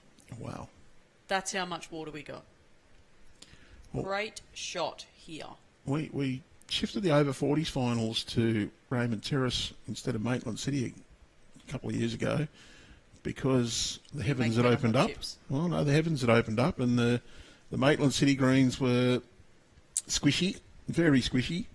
So we went over to East Maitland on one green and the Terrace on another two. And the heavens opening up followed us. So much so that the downpipes around the greens at the Terrace couldn't handle the water. Really? Water flowed down and over the concrete into the ditches. And there was a little river flowing down the ditch. Wow. Cute. On one end. And the players said, can we keep going? We said, well, just don't put the jack in the ditch. It was a bit unlucky there from Mary. Got a toucher and it's just hidden it away. There's 2 touches in the ditch now. Plenty of opportunities. This is coming in on a good line. It's going to be a very good home from mate. What would you do now, Tash? Give it an absolute whacking? No, not all the time. I'd probably try and draw on the backhand, as we spoke about before. Get plenty of bowls in the head, because if they did hit the front turquoise one hard enough, their bowl's actually going to go out of the head as well. Yeah. So you draw on the backhand, get one roundabout jack high. It also builds the head, but it gives you a bigger target. There's the trap for those who are attacking. If you do attack on the forehand, get the turquoise onto the white, it follows through, hits the black goes out, and you're still 3 down. Yeah. You know, you got to remember that, you know, sometimes the jack might look the size of a beach ball, but it's not as easy to hit. So, other thing for Susan and Mary is they're 11 in front with 12 to play. Dropping a 1, not tragic. Dropping a 3 or a 4, a little bit worrying. well, it gives the Mount Lewis girls a bit of a sniff then. Gets their confidence up. Exactly. Don't think she's quite thrown this one out sufficient width. It's not too bad at Pretty home. good weight too. Well, I would be told that was a waste of good weight if I put it down. I hear that a fair bit from Tash. She's not shy to tell me when I do things like that. That was a waste of weight. But in saying that, she does the same thing to herself. What a waste of weight. If I would take the view there, if I'm Susan, I've played very good weight. I just need a little bit of a correction. Take the positive out of it. The last bowl has definitely given them a good track in there. Yeah, just sneak under it. Don't try and go too far underneath. Just say, well, that's... I'm out there. If I touch it, bad luck. But if I'm just underneath it, I'm on a great line. And Here it this comes. is very close. Everything but. But it has got another one in that catching area. So we've got 2 in the ditch. It touches as well, do we? Yeah. Yes. So Glenbrook have the best 3 now at the back there towards the number. They've got 3rd and 5th and 6th. Do we unleash the chaos ball, as Benny would call it? I think it's time. Get the 3-wood out. I think they've got enough. Even the wing one out to the left-hand side, that's given them another one in the head. I like that bowl too. Oh, that is a very good home. It just splits up those 3 at the back. Still 2 in the ditch if you can get it through. But that jack, it just depends on how you hit the green bowl. Is it the 3-wood or the driver? Well, if it was me playing it, I would actually hit it on the backhand, under the front bowl. Only because you got more chances of getting the jack clean and protecting your own. It is very, very, tight down there, but if you can chuck it hard enough.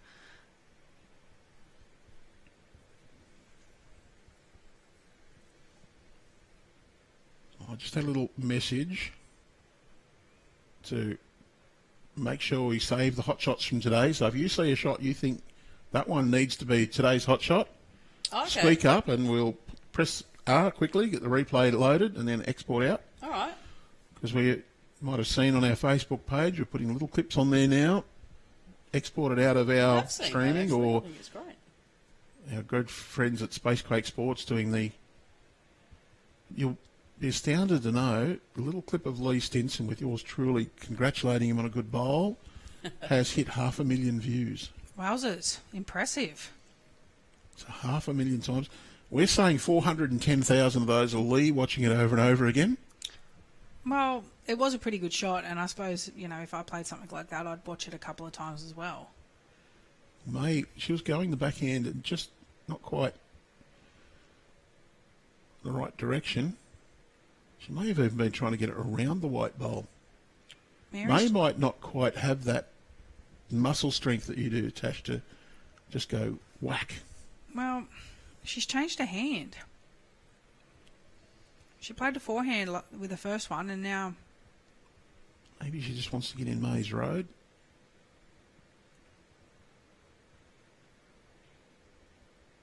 Now this is where the Mount Lewis girls need to capitalise on the opportunity.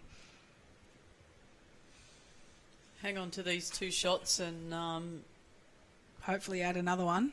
hopefully have another one, yes. And do something drastic with the mat to try and get them back into this. Well, just a bit quick. It's 2. Take the 2 and run. Is this the sort of time, like, would you have a chat just to sort of slow it down a little bit and sort of go, okay, what do we want to do with this mat? Well, I think it's probably a conversation that needed to be had prior to the game to have your plan A, plan B, plan C. But it's important to, play to your strength. And if you're not getting it, then, you just got to go back to basics. Hang on, what's this playing to your strengths? Oh, you've got to have strengths to actually play to them. Oh, Right, gotcha. I always reckon I play all lengths equally badly, so... Okay. what do you think your strength is, Tash? Length or shot? Well, not personality. You've got plenty of strengths in your personality. Just if anybody does, they do actually get along reasonably well. They're just having the nice little sniping session here on air. Yeah. Brutal today. So what is your strength? What? I can't give it away because Give your if secrets away. Bodo might be Bodo watching be this. listening. Yeah, we can't tell Bodo. I can't what's tell going on. Bodo what my Let's strength tell the is. opposite. Your strength is mix it up and play left-handed. No, look, if I had to pick a length that's mat up, Jack on the tee. That's no secret. I think everybody who knows you knows that is your. I think it's a That's length. your weapon. It's a length that doesn't actually get practiced a lot. And I think that I know my strength. It's blocking the draw for my opponents. Perfect. I'm very good at doing that. It's not deliberate. I just happen to drop one about a yard short in the draw. I think for all those punters out there that might be relatively new to the game or have just sort of started rolling up and getting into it, a lot of players tend to get their line using the line. So if you can sort of take that aspect of their view out of the game, so by putting the mat up, all of a sudden that throws in a different dimension for other people of not being able to take their line by using a line, if that makes any sense. If I realise someone's taking their line by aiming at something on the bank, for example, Just a mark put a on the cloth bank, over it? oh no, I'll just move the mat up and back all the time. So their angle's completely changing. Or just move the bag. Well, You just no, I'm not that mean. you're But it might be a mark on the bank. It might be that you're on somewhere near the middle and they're using the 23 metre mark. yeah. So if you're on the tee and they're using the 23 metre mark and you move the mat 4 metres up, all of a sudden they're aiming a lot wider and finishing wide. Yep. So they find their mark again and then you move the mat back. It's definitely been one of the biggest things I've found is like when I first started playing, I was taught to play by a mark off the bank. But as I sort of evolved as a player, I found it to be a pretty flawed process based on that. But then I sort of developed a way of like, I'm a very visual person. So for me, I'm sort of going, okay, what's the widest point of my bowl? When I throw this down towards a jack, what is the widest point? And if I can sort of get to my widest point and visualise that in my mind, it's just a matter of getting my weight right, knowing the bias of your bowl and how it reacts coming out of your hand. Well, back when I started playing, when all bowls were just about black or the odd brown set, and they all started with the super grip type, about 2/3 of the way down your bowl would hook, and that was a good judge. Nowadays you probably aim a little bit further down to try and get that widest point. But I find that also helps with gaining your weight, is your aiming point to be that, adjust that backwards and forwards depending on how quick the green is. Finding it some days is a nightmare. Another opportunity here for the Mount Lewis girls. And I like how, the idea of leaving that jack bare. So if just say, they're going to draw the shot, you're not leaving a target or something sitting out wide on the other hand. If they're good enough to play the shot, they're good enough to play the shot, but they've got everything, working for them on that side the way it's set up. Yeah, sometimes an almost perfect bowl is the worst bowl you can play. It would be tragic for the Mount Lewis girls now to play the backhand side and drop one jack high, because all that does is give you a little shelf. It's a lot easier to draw when you've got a target that looks the size of the side of a house than just a bare jack sitting there. It certainly is. It also encourages them to play the confident, positive draw. Don't try and give your opponent anything to look at. It's one of the secrets. Blocking someone's running shot can also be a tragic mistake sometimes, because it forces them to play a perfect draw, and they do it.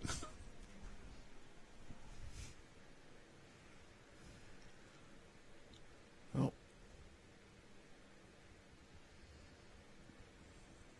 Glenbrook pretty much have to play the backhand, and I really agree with May here saying, no, out here, draw down to our bowls. Don't give them a target. You got your own two to come. And the other thing is, if you happen to be a yard heavy on that forehand side, you split the two at the back. Yeah, or even, any contact on their own. They're only punching their own through rather than... Precisely. You don't want to be sort of playing that sort of, weight, jagging the jack and giving it away. Just a little under the line. Doesn't want to finish jack high, and it's not going to finish drastically jack high. It's good weight, but it's might even count.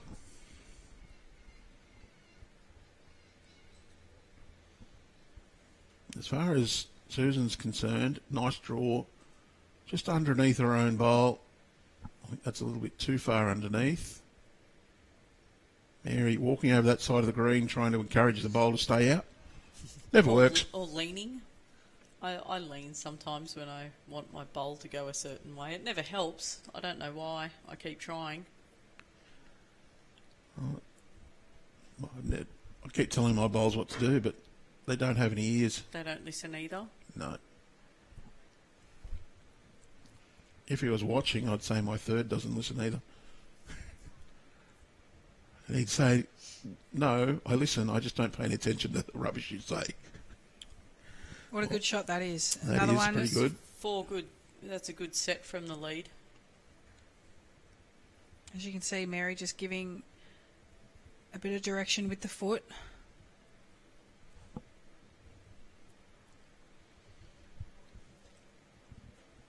The line's good. Trying. Oh, Got the shelf. Wee. Close to It's shot. definitely helped.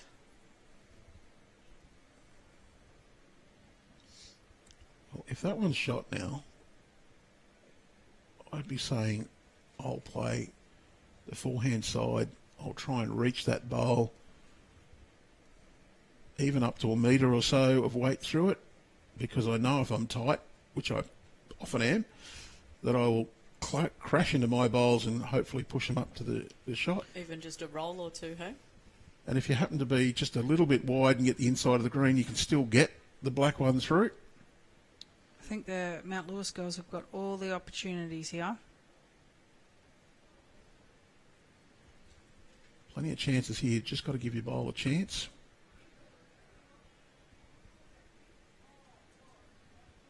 May's certainly capable of playing this shot.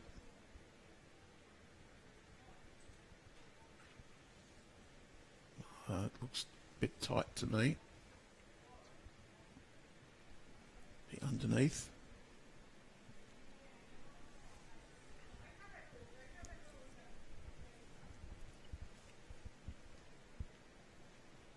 Well, I hope you two got your EOI in to be selected for the Kino New South Wales Blues. Yes, that we did. A reminder to anybody, it does close this week. You think you should be there, get your EIY in, because if you don't put it in, you can't be picked. It's a great opportunity for anyone out there, to, I guess, put it on paper what you've won and, give the selectors an opportunity to have a look at you. And if you're lucky enough, then you get invited to trial, and you never know, you could be putting that New South Wales shirt on to represent. I've been told not to bother. By who? Anybody who's seen me bowl. That's a bit harsh. Geez, that is a bit rude, isn't it? They say that to get good, you need to practice, and that's probably where I fall down. You're too busy live streaming. Yeah. Too busy out at running events. I think poor old May. Well, she's just turned her own bowl out. Yeah, well, her first bowl, she was a little bit wide and got a couple of rolls out of Glenbrook's in towards a jack.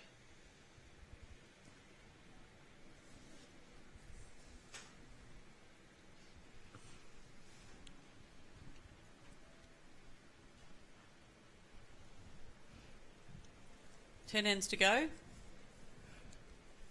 10 the difference. It's not quite panic stations. It's Not still, yet. well, let's just win the next 2 ends, I think I'd be saying if I was Mount Lewis. Glenbrook, be saying, well, let's keep winning end after end. That's all we can do, and watch the game next door. Looks like they put the lights on outside too. Yep. They did turn them on this morning. I don't know if they've been on all day.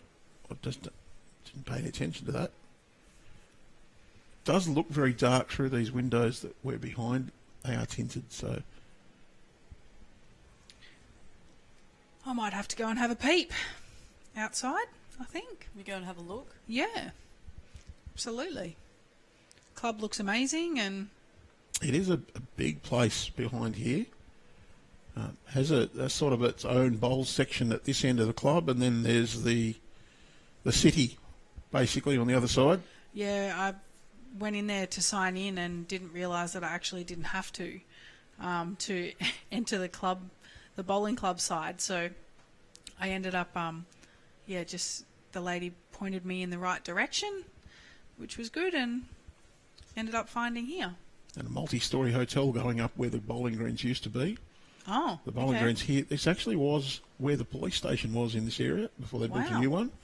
The club purchased the area, built 2 new greens, and built the area out here specifically for the bowlers. Impressive. So, and where the greens were, Yep. I'm not sure how many stories it is. It looks like it's going to be a fairly big hotel there. So that'll be part of the club. Yeah. It's a bit like the terrace, the plans to put the hotel in there in the long term. Yeah, big plans at the terrace, and it's all very exciting. And I think it'll do wonders for the club. Good for the community too, if it all sort of gets up and goes ahead. They're pretty ambitious plans. I think it involved swimming pools and all sorts of stuff, didn't it? It certainly did. A full indoor bowls green, and just like Tweed Heads and Marilla. I think he actually plans to have put both indoors, don't Yeah, they? yeah. So 2 indoor greens would be spectacular. I think they're just going to focus on, keep the 2 greens that they've got at the moment, and just focus on, renovating the club first before they actually start on any of that. So, could be a few years away just yet, but definitely exciting times for the club ahead. Still still one of the very few clubs with 2 covered greens.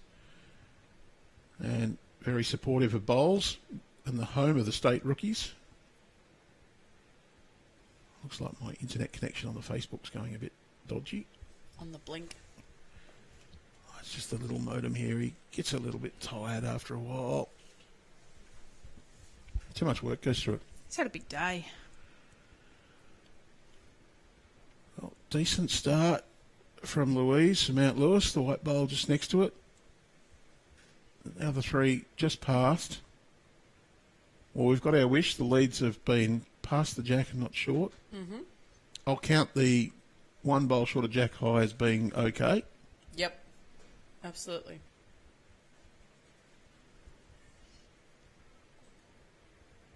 Next door, we do see the other match in this section.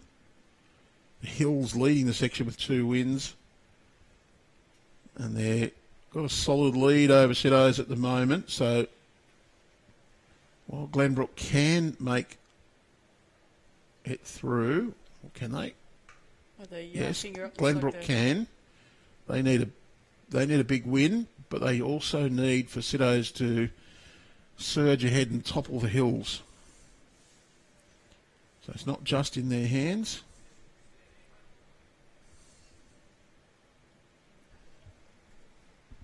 I might just do a little refresh on the Facebook page.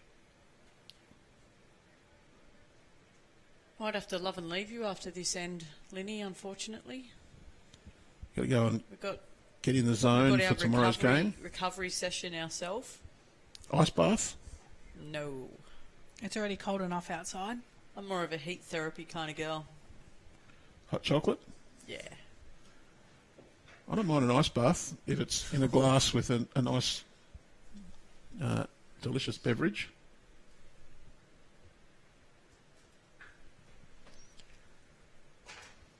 A little fritzy again. A little connection just doesn't like holding. Turns out to none. Oh, got it back. Oh. There's a bug or something on the lens and the... Oh, yeah, I can see it in that. Yep.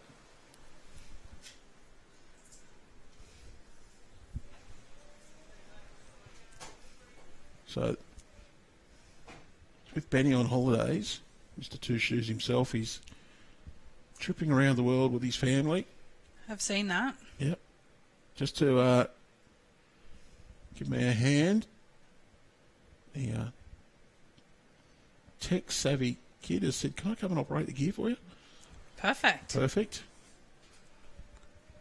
And I see you've got 2 of the same shoes on, so Yeah. not quite taking over. Oh, I can't afford 2 different pairs of shoes that are, matching at least.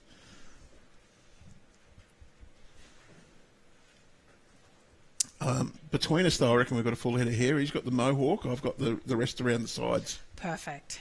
Could grow a big beard. No, I'm not allowed to. No? I can grow half a beard, apparently. Half a beard? Yeah, because when I'm asleep, the other half's going to disappear if I ever grow one. I've been told. The better half of the The boss? partnership. Oh, I'm the boss, and I have my wife's permission to say so. Ooh. As she sits at home sniggering, just going, yeah, right. We both know who the boss is here. I take input on any decision. It's pretty good. Yeah. We had a discussion at the club once about who gets the last word in every argument. And one of our guys said, he said, I definitely get the last word in every argument in my house. We said, what's that, Gravel? He said, the last word is yes, dear. Oh, what a shot. Very unlucky there. Very blessed to have a wonderful, supportive partner. Been married for a long time. Yeah, you'd have to with the amount of travelling you guys do. Been working for Bowls New South Wales for 28 years and married for 26 of those. 28 years. You were like 6 years old, Tash. I think. Yeah. Tash was 6. 6 years old when you started working Yep. for Bowls. Anybody in the state under 25 side this year, sorry, you weren't around when I started working. Yeah, you could definitely pull rank.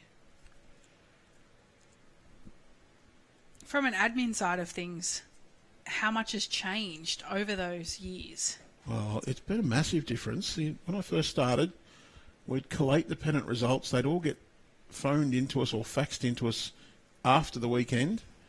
We'd put down who'd won and who'd won each section and everything onto a mail out, print that and post it out the following Friday. That was good enough. Wow. It'd all end up in the newspaper too. Didn't you sort of read up on the pennant results? Well, in little newspapers were sports classifieds? yeah, newspapers were a thing then. Yeah. Newspapers are not really interested in results anymore. Unfortunately, it's not our choice; it's their choice that columns of sport results don't really sell the paper. I do love to read the paper, though. I was very excited to go down and get my morning coffee this morning and see a paper there that I could take back to the room and read. Front page or back page? I start at the back page, straight to the sport, hoping that there was a bit of female sport on the back page, but sadly no. Took me 4 pages to find some female sport. And nowadays, people want to know the results of the matches about 25 minutes before they finish. I'd like to know that too. Can you tell me that about tomorrow, please? Victory for you guys, easy. Oh, don't be putting it on us. No. No way. Great chance. clash with Botto. Botto's going to play really well. Roe Boddington. And it's going to be a fantastic game. Where are you playing tomorrow against Botto? Cabra. Cabramatta. Thankfully, undercover on green 2, because I don't think the weather is going to be too pleasant tomorrow either. You're on rink 8 or 9, you know? I think we are ditch rings, aren't we? 10? 10. 10, it's in the middle. It's in the end that they say is the better end of the green. Is it? A little bit better to play on 8, 9, 10 than the other end. Just a little more reliable. Although I'm not so sure they have had that carpet upgraded in the last 12 months or so. So, if anyone else has got some tips for us, yeah. quickly chuck them in before this end is over. And little we'll ring take on the them inside board. or big ring on the outside, one of those two. Perfect. Not sure which one it is. Yeah. That's when you play the trick on your friends and change the stickers around. Yes. Well, I have a good story about that one. Changing stickers? Yes, it happened in a state game. Oh. That was the New South Wales side at the time was playing a warm-up game before an ACT series, I think it was. Kevin Walsh swapped the stickers over on glass, and he played 2 wrong biases. They were well ahead. It was a warm-up. It didn't really matter. And you ask Glass about that now, and he goes, this, and calls him some names. So It's always a good trick to play on your friends.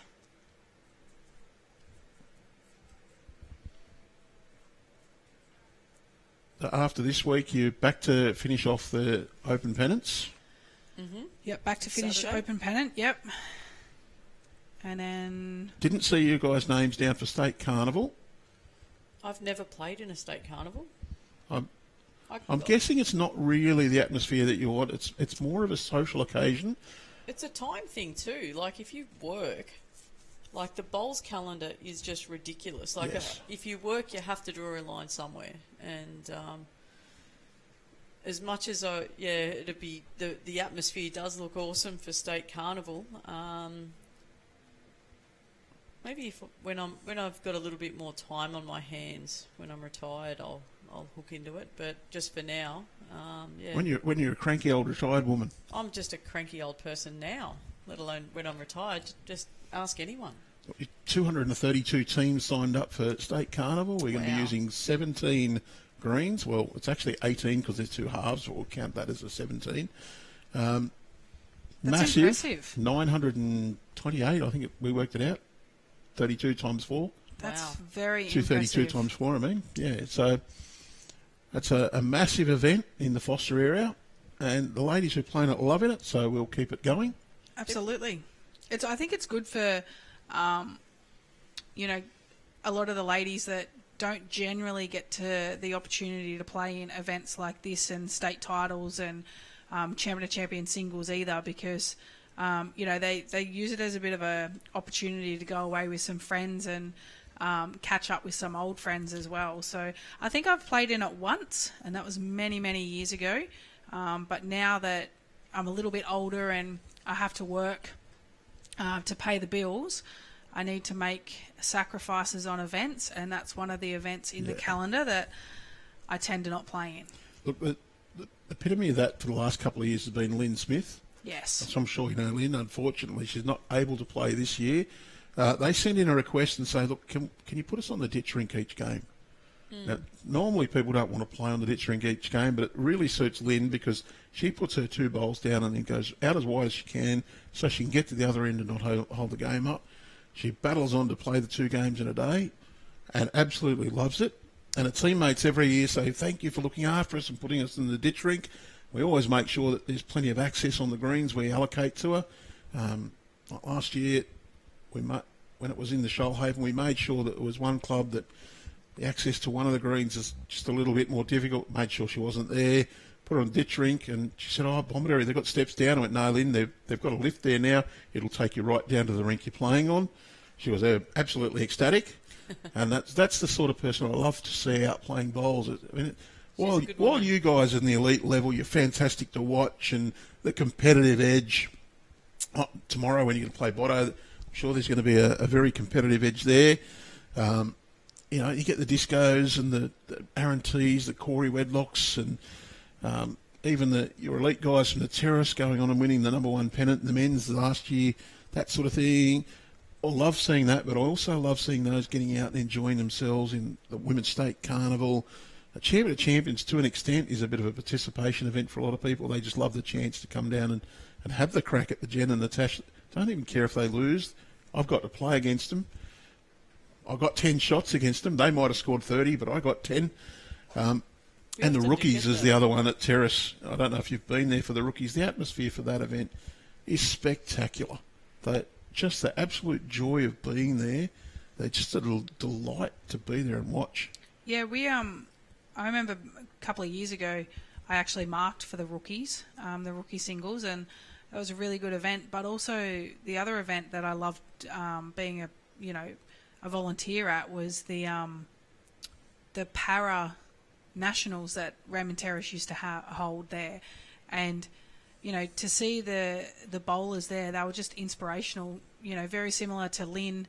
Gave it her all, and they gave it their all, and it was everything to them to be able to go out there. And that's actually where I had my first opportunity to try and bowl out of a wheelchair. And for anyone that's had a go at doing it, it is bloody hard. So for anyone that does bowl out of a wheelchair, full credit to you, because it's tough. You get someone like Jeff Seaton from Leichhardt, who's been involved in the disability bowls for a while. I don't want to play against him because he'll belt me. Yeah. Actually, I would love to have a game against Jeff because he's such a lovely guy. The Disability Championships now incorporated in our state championships program. So first time under our umbrella at Dubbo. And I've got to congratulate the people of Dubbo for the number of volunteers who came out, people to help pick up the bowls for the players, kick them back, make sure they're all fine, keep them to their timetable. There was as many volunteers as there were players, so it was absolutely fantastic. That's awesome. I saw a big bowl from Maylan there too. Little trail on the jack looks like she's made 3 out of it. I just need to hold them now. Look, Tasha's having a little stretch. I think we've worn her out. Yep. I think I'll be leaving you guys in good hands after this end. I've got a little visit to Westfield at Liverpool that I need to attend to. What's there? I might need to do some retail therapy. Have I broken you? No. It's nothing like leaving an outfit for a wedding till last minute.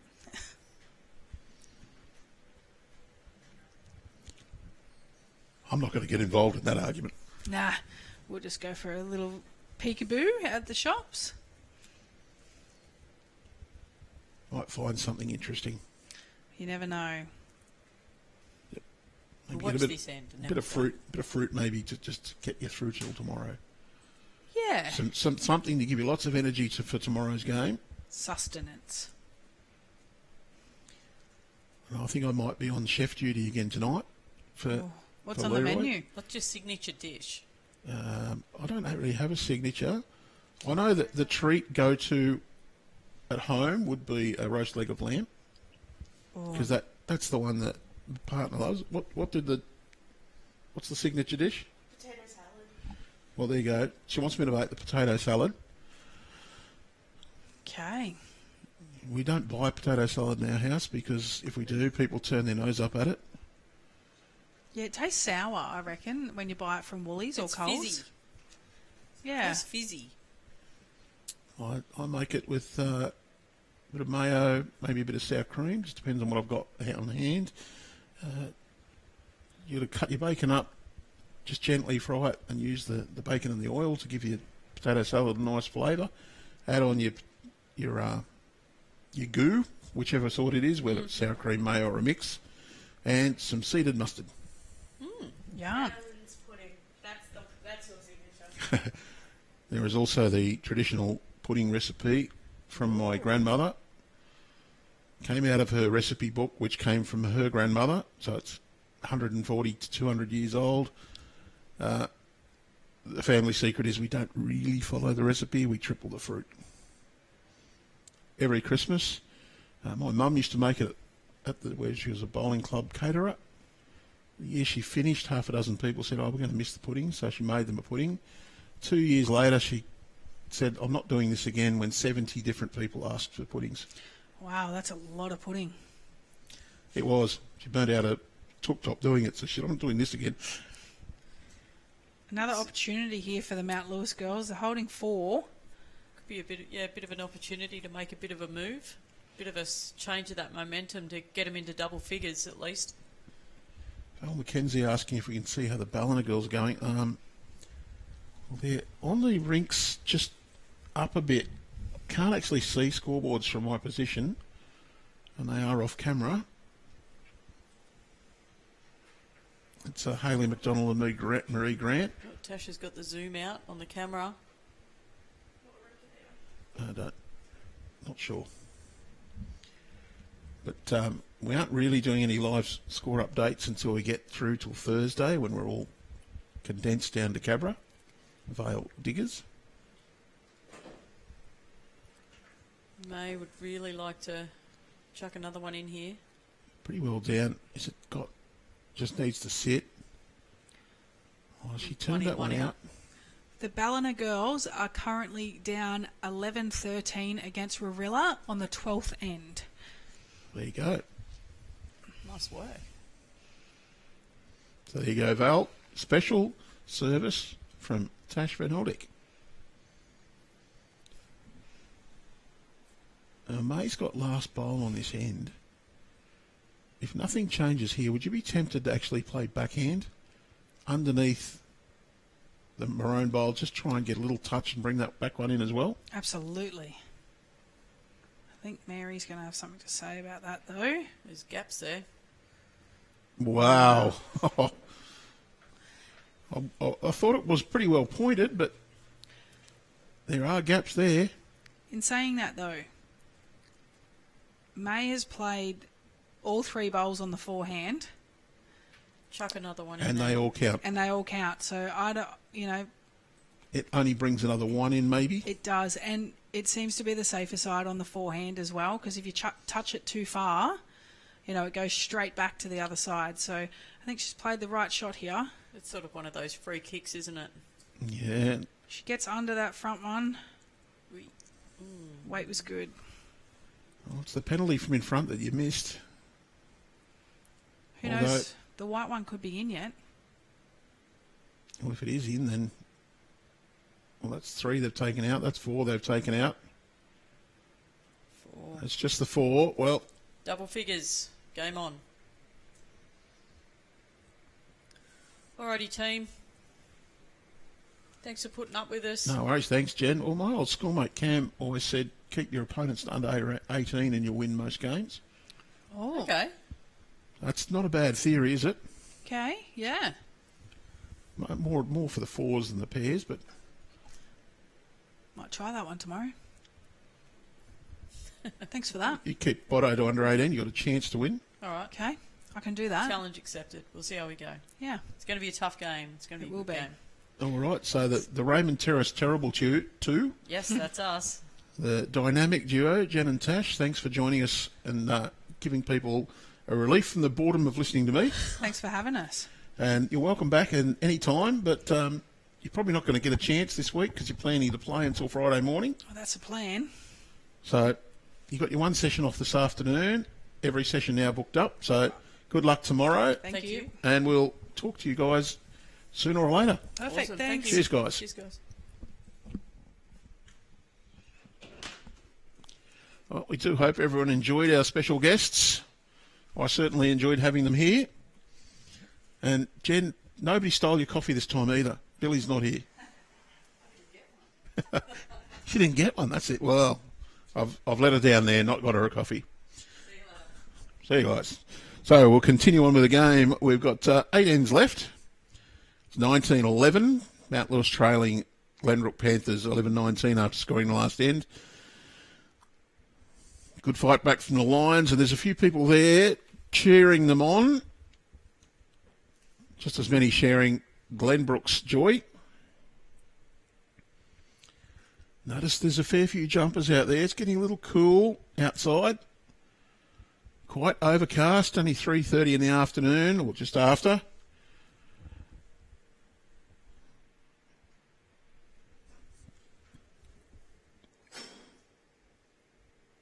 The Bureau says Cabramatta currently 17.9, but feels like 13.7. They say we've had no rain since 9 a.m. I can guarantee that's not quite correct. It's supposed to clear up a little bit from now onwards until about 1 a.m. A little bit of rain and then a little bit of a drizzly morning. Slightly clear afternoon tomorrow before a bit more overnight rain. And Thursday and Friday, not looking that positive. Just a bit drizzly. So it could be a little unpleasant from tomorrow afternoon onwards. Hopefully we don't get too much of that precipitation. Bowl from the next rink sailing past the outside bowl there. And as soon as our special guest commentators have moved on, the lead bowls is a little bit scattered.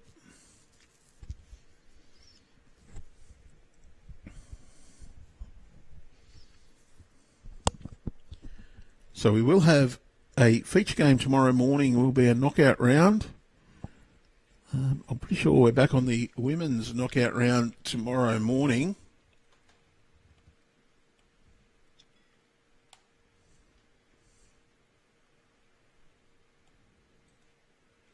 So, yep, we do have a women's game tomorrow afternoon of unknown competitor versus unknown competitor. Be the winners from about the middle of the draw. That will populate on BowlsLink overnight. Should populate soon after we have all of our matches finalised. As our sections have all matches completed, that information is supposed to go straight into BowlsLink. We'll be checking that to make sure. For Glenbrook, they're looking for a good win. They're currently 8 in front. They also need a result next door. They need the Hills to be beaten by Dapto Citizens. Cittos need to win by 5 to go ahead of the Hills on margin, and Glenbrook need to win by more than 9 more than that. So if Cittos win by 5 and Glenbrook win by 15, they will take the section. They need to get a little wriggle on with 8 ends left and a lead of 8. But they also need the Cittos girls to get the lead because they're behind on the board at the moment by 7 shots to 14. So the Hills look like they will take out this section. I'll guarantee it will not be the Hills on our live stream tomorrow because this section will not feature in tomorrow's match anyway. We have 3 more matches of men's and 3 more matches of women's left. And we'll go women's, men's, women's, men's, women's, men's over the next 3 days. Morning, afternoon. Morning will be the females. And the simple reason for that is that the women will be up to the round of 32 in the morning. The men start the round of 64. So the men's final is Friday afternoon and the women's final is Friday morning. So to make sure we cover both of those, that's the order we'll play from now onwards.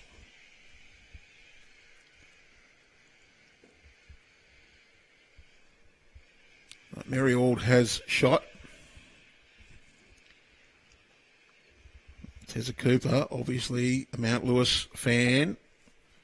Jill McDonald watching on from Penrith. Jill, would you be supporting the Glenbrook girls that in your area, thereabouts?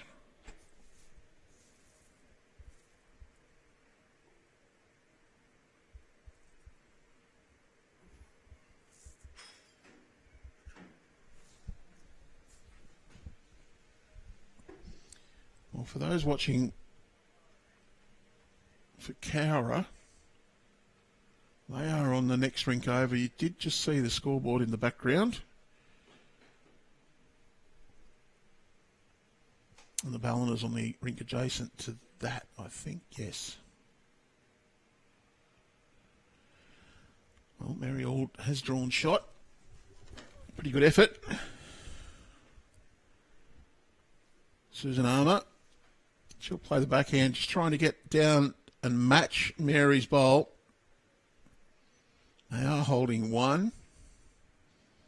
Would love to get a second in there. Length's just stretched out a little bit. Just found out the player's a tad. She's going to split the gap and just run right down to the back.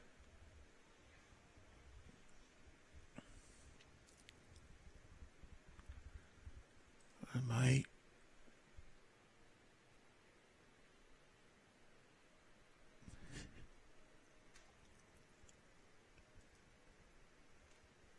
Jill McDonald also supporting the Penrith ladies. Pam Freeman from Evans Head supporting Ballina. Evans Head, of course, the first club for one of our Jackaroos superstars, Aaron Tees. Wonderful place, Evans Head. I've had a holiday there.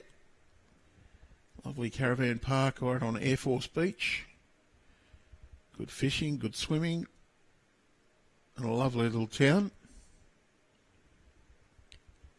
Told it's a very nice bowling club.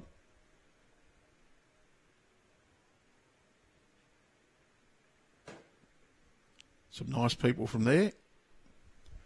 I do know a few people from Evans Head and actually have played against Evans Head in a pennant game. The late Johnny Lang give us a touch-up on our rink. Swayed the match in their favour.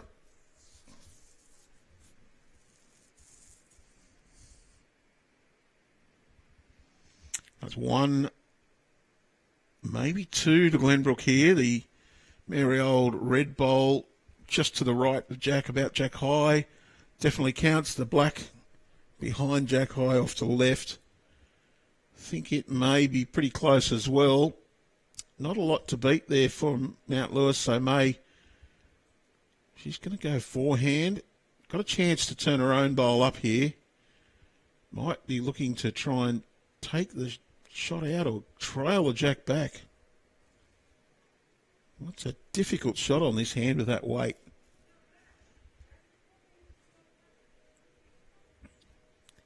Oh, Mary, I'm just going to try and drop another one in and not get it close and build the target now.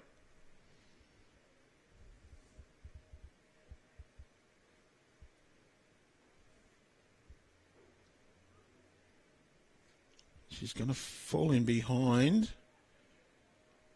Well, mate, if she plays that shot again, she has to get whatever she hits right in the belly.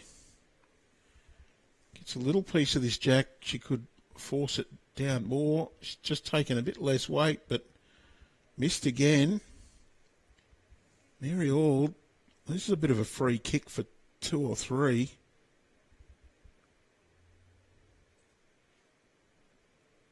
Little toucher could bring in the back ones. Susan's just accidentally bumped the bowl at the back. Gets her opponent to put it back.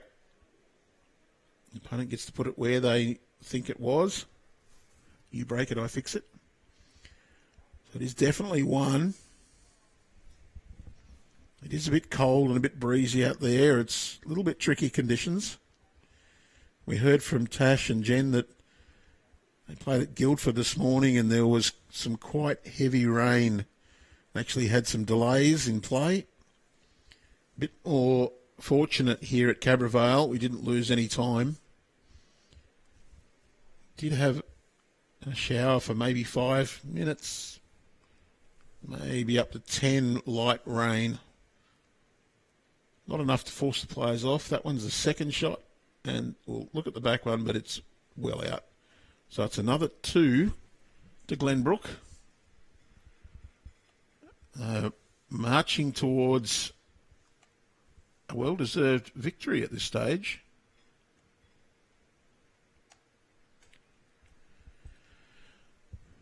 Just been told Marylands has our live stream game up on the big screen outside. For those who haven't been there, Marylands synthetic green out to the front, to the left as you stand at the clubhouse side. And lovely outdoor al fresco area between the two greens, and the grass green to the right has the bowler's lounge next to it. Lovely big screen on the end of that area.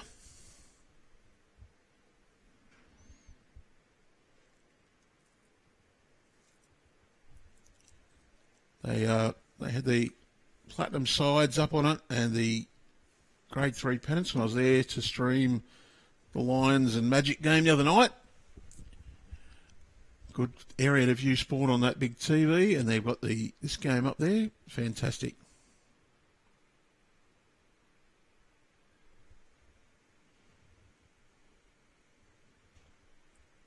Oh, good bowl there to open it. Well, Pam Freeman says the caravan park at Air Force Beach is gone. There's a big one in the middle of town, yes. Sad to see that. It's a lovely, quaint little caravan park. It was around 30, oh no, maybe more, 35 years ago or so that I did have my holiday there. When I had hair, got a full head of hair. Had a holiday with Mum and Dad at the caravan. Fished, swam, ate crabs.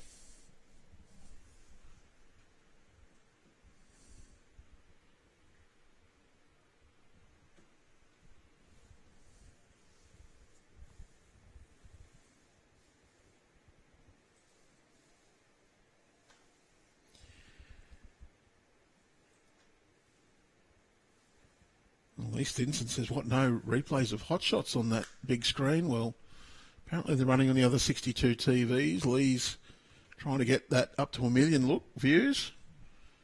He's only got 400,000 more views of his own to build that up to there.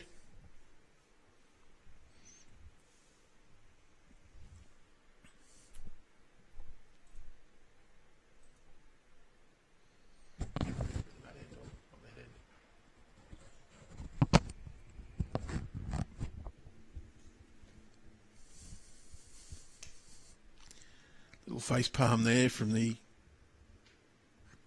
executive director saying, just had the wrong camera pointing at the...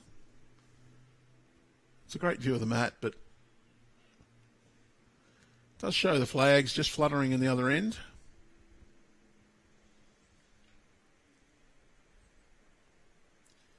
A few smaller planes have come in. I think they might be landing at Bankstown Airport, which is just down the road from here. The other second Sydney airport.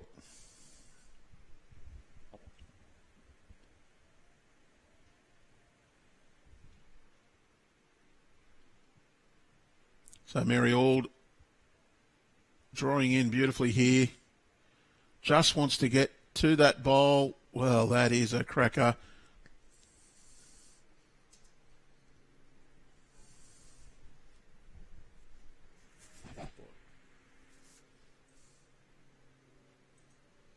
We'll add that one to the possible hot shots list. Great replay of that bowl coming in.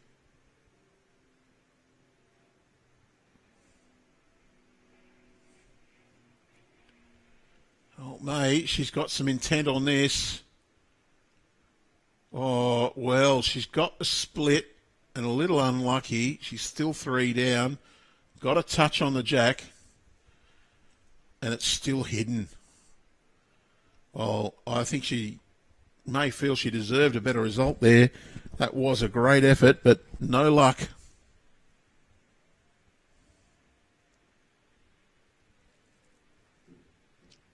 A backhand draw for Mary really doesn't need to do anything different than she did in a previous bowl.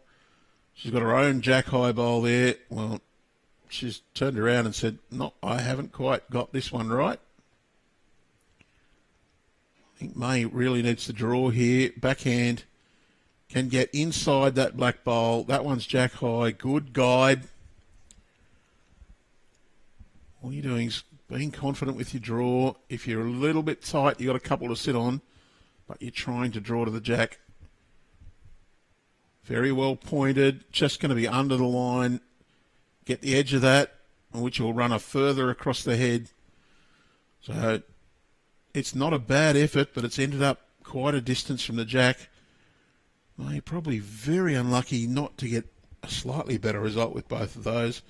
Second one was tad on the tight side, but really half a bowl more width, and she gets the red bowl flush, or goes around it and picks up the jack across to her own white bowl anyway. But as it is, 3 shots to Glenbrook as they cross over.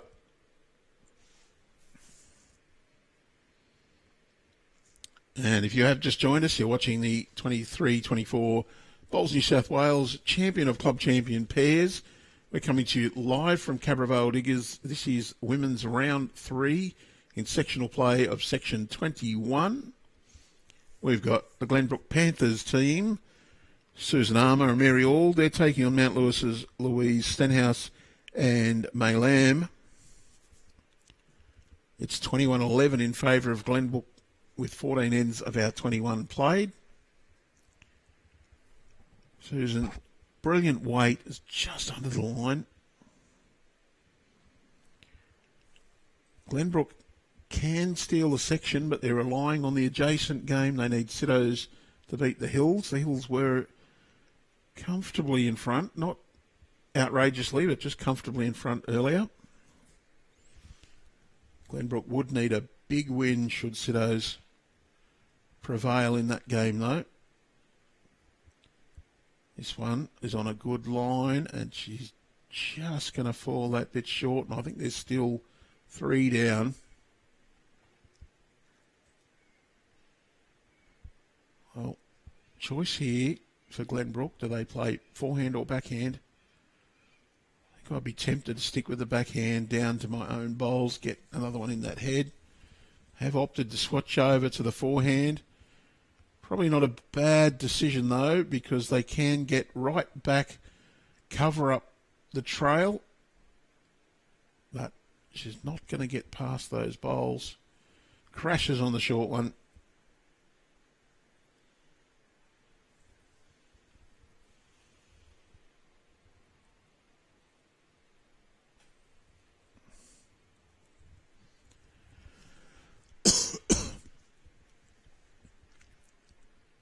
Does not need very much correction on her previous bowl.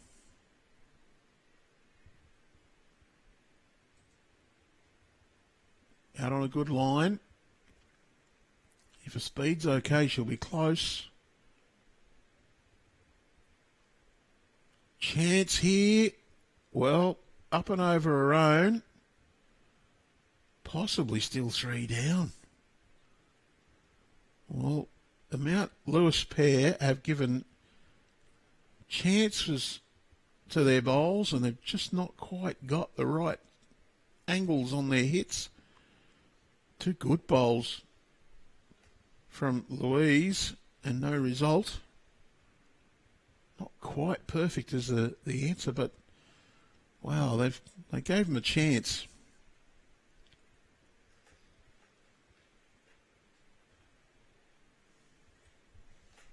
So for Mary, whether she's going to look to try and cover or just draw another counter. There's a slight danger out to the left of screen, the group of 3. But she may opt to play the backhand. There's a little bit of a challenge here. You don't want to leave it jack high, but you also don't want to be too tight to turn the white ball in. So out to your own, can get a result off it and run in. She's on a pretty good line. Oh, that's really starting to turn there now. So the effect of that little bit of rain earlier is just wearing off. There's a breeze out there. It's probably just dried the surface off a little bit. Starting to turn a bit more. May, what does she do?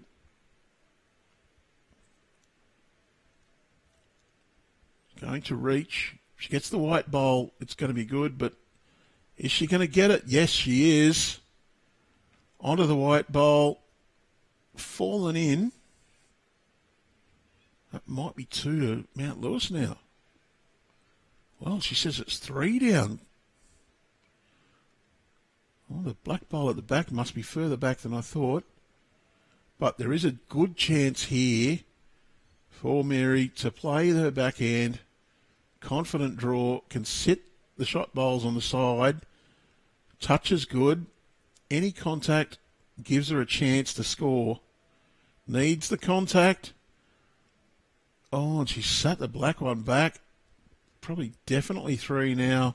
Chance to made a draw for 4. Backhand draw. Don't want to touch her. So just throw it out and let it drift back. If you just rest on the bowls out wide, you should fall in and count. Really has to make sure she's given it enough grass. And, well, that's not out at all. It'll be 3, Mount Lewis. Taking the second, looking at the third. Do we need to measure? Yes, we do.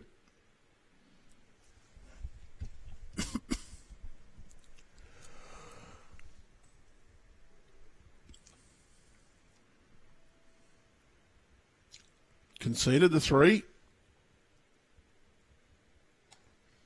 Oh, just as Glenbrook threatened to run away with this game, we're back to within 7 shots with 6 ends left to play. Do hope you're enjoying our coverage on Bowls New South Wales Facebook page and YouTube channel. You can like and share our page on Facebook. Don't forget to subscribe on YouTube. The only difference is you'll get to see our feeds. You'll be notified when we go live. And if you're looking for all the results from the champion to champion pairs, you can jump on results.bowlslink.com.au, click on Bowls New South Wales, and you'll see all of our events come up with the competitions underneath them. You click on Champion to Champions, the 4 competitions within the Champion to Champions, men's and women's singles and pairs, they'll come up. You'll see the draws for the singles are there and the results so far for the pairs. A ladder for each one of those as well, showing how the teams are progressing. That is a great start from Louise Stenhouse, just on Jack High.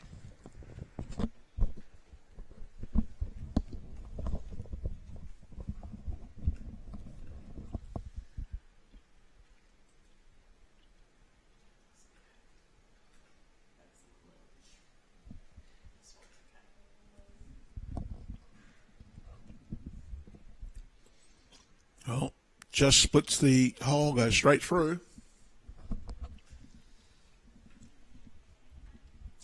Probably a little overly attacking for the opening bowl of the end.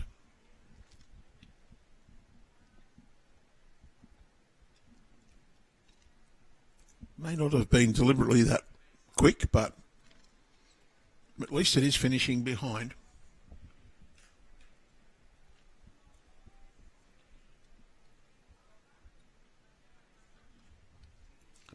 Louise's second, not quite as spectacular as a first, but still does count. Reasonable bowl.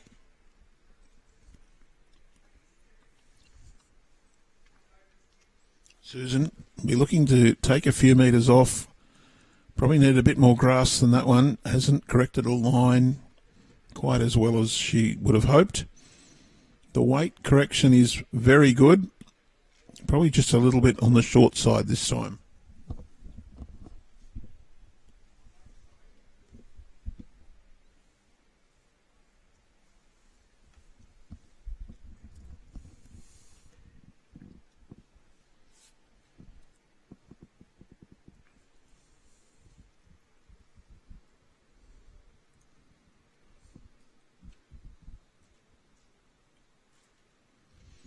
So a reminder of our live stream schedule for Platinum Pennant this weekend on Saturday 4th of May, 2 o'clock. The Mount Lewis Lions will host the Wenty Magpies. And on Sunday, the Saints host the East Maitland Griffins from 10 a.m. You can watch live on our Facebook page and YouTube page.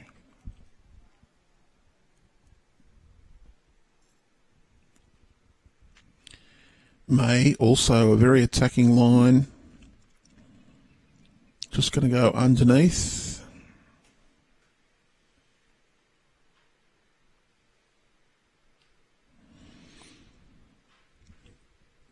Forehand draw for Mary Auld.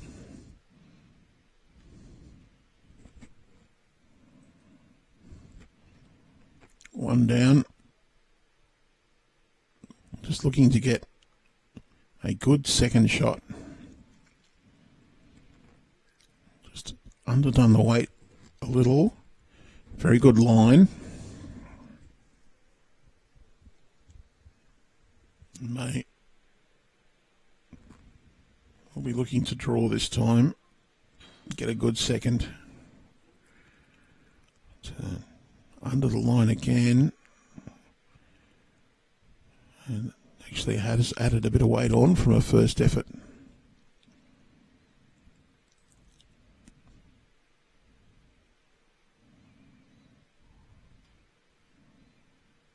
Mary. It's a good line again. Has put more weight on this, and we'll come back to the tee and beyond. It's two best backs.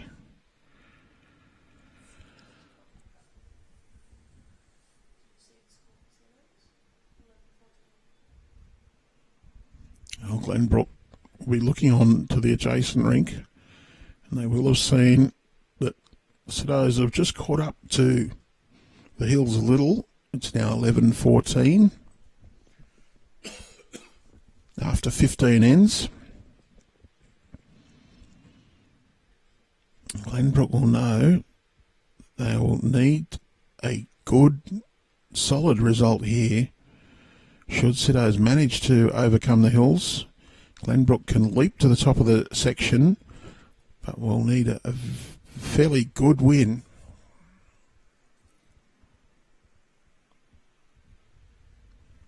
They're currently 18 behind the Hills and 9 behind Stenhouse. They're on a zero margin. Stenhouse plus 9, the Hills plus 18. So if Stenhouse beat the Hills, they'll be both on 6 points. Glenbrook on 3 at the moment, can join them on 6. They need the combined margin that Stenhouse win by and they win by to be 19. But they also need to win by 10 more than Stenhouse do.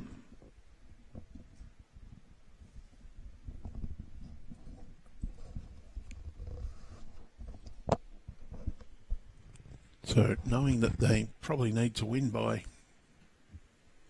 18 or 19, currently 7 in front, 6 to play. And down on this head.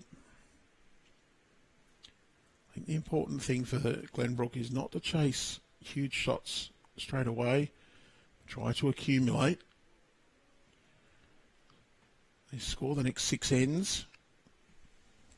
Pick up maybe 1 or 2, maybe 3 at a time. Could very well get that total margin they need.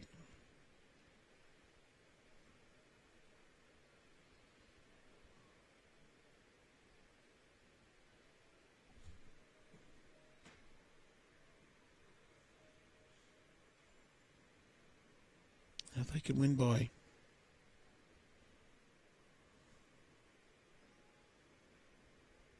15, and Stenhouse win by 5. They'll win the section.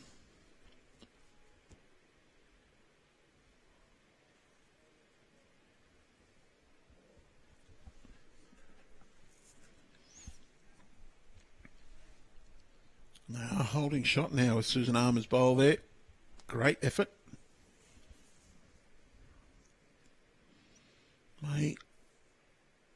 Well, she's got a chance to be positive here. Forehand. Just get enough of that jack to pop it back a metre or so. Under the line required. You see Susan looking at her feet. If that jack comes back into the middle of that group there are 5 Mount Lewis bowls in the 2 yards behind the jack. He needs a very delicate conversion to bring it back that yard and a half, but not back to the ditch. Ditch is covered by Glenbrook. That bowl there now just makes that shot even that little bit more delicate. Beauty for me is if she gets a little piece of the black bowl, it might be just enough to let her drag the jack for 2 or 3. Glenbrook hoping to hang on to their 1 here. There is 1 more bowl after this one left. Not sure she's thrown this one out far enough either. Just going to clip Mary Auld's bowl and run back. So Mary drawing for a second. Won't be trying anything too drastic. Just a nice, confident draw up to her own bowl. You can see her there, face up. A little disappointed that she couldn't convert there.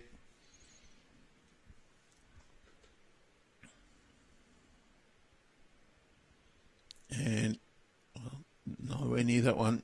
It'll be 1 to Susan Armour.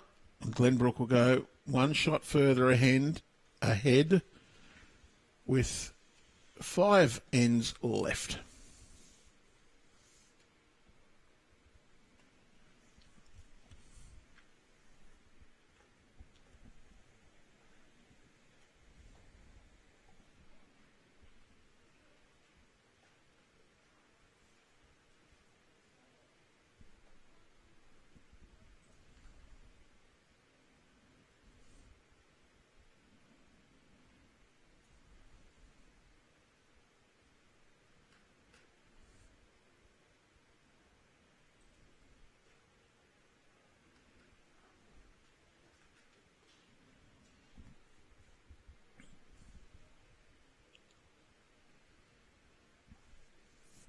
Well, 5 ends to go, 8 shots the difference.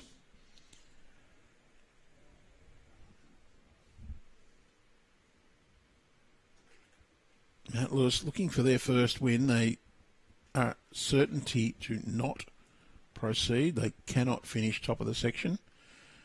Looking for a win for pride. Glenbrook, on the other hand, looking for a big win to give themselves a chance. They're relying on the result next door. The Hills, of course, well, a draw is good enough for them to guarantee they get through. A win, of course, they'll win the section undefeated. A very narrow loss could still see the Hills get through.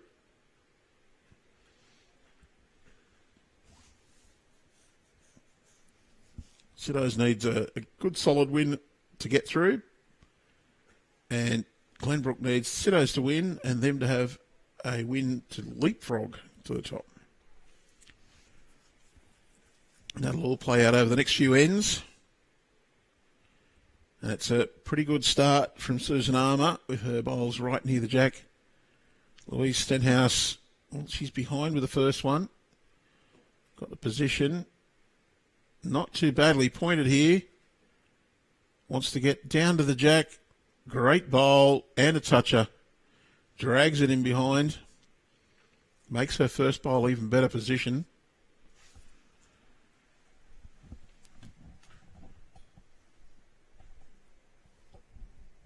And you'll just have a little bit of silence for a moment. There's something I must do.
Okay, so I'm back and a little more comfortable.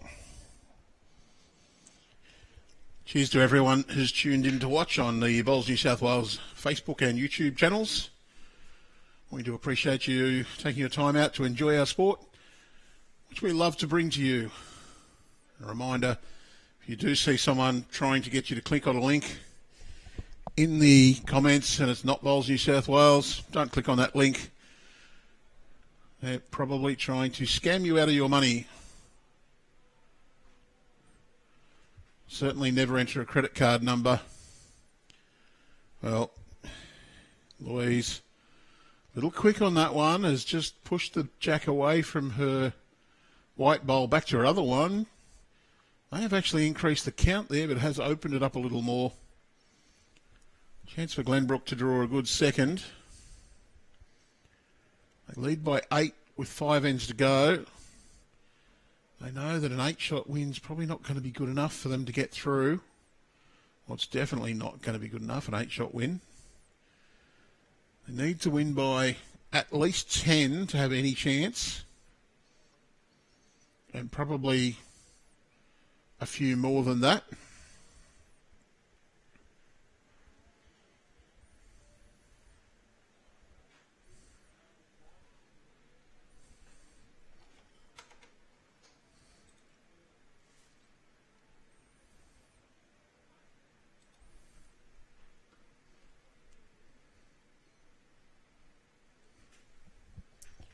And if you have just joined us, thanks for joining us. We're coming to you live from Cabravale Diggers for the 23-24 Bowls New South Wales Champion of Club Champions pairs. This is women's section 21. The two matches in this section are side by side. The Hills lead the section with 2 wins on the adjacent rink. They're playing Dapto Citizens. And on this rink, it's Glenbrook Panthers up against Mount Lewis. Glenbrook 1 win. Mount Lewis, unfortunately, there will not proceed. They've lost both their opening games. Paying for some pride here. May would be looking to go away with 1 win anyway. But Glenbrook possibly can get through with a big win, provided that the Hills are toppled by the Siddos on the next rink. The winner of this game will be playing a knockout round of 32 match in the morning. I'm not sure their venue. I'd have to check on that one. But everybody does change venues from today till tomorrow.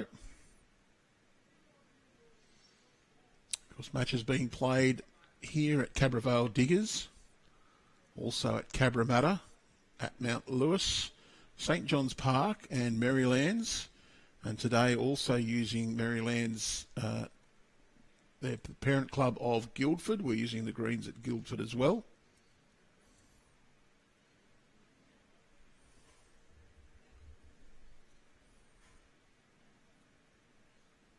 So 15 greens to about 103 rinks in play at any one time.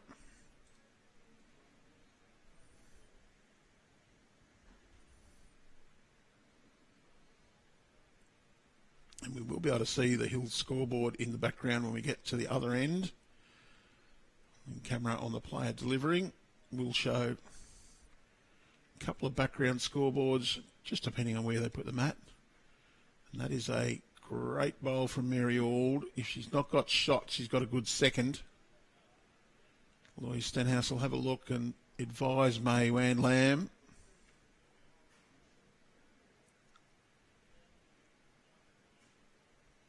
She's not sure. May will have to draw down. Has got a chance to get a result here. Just got to give it a chance. Can draw a shot. It's just going to slide through. Got the hole. She touched Mary's last bowl and just turned it over. She could have been 2 or 3 back again. As it is, measure for shot.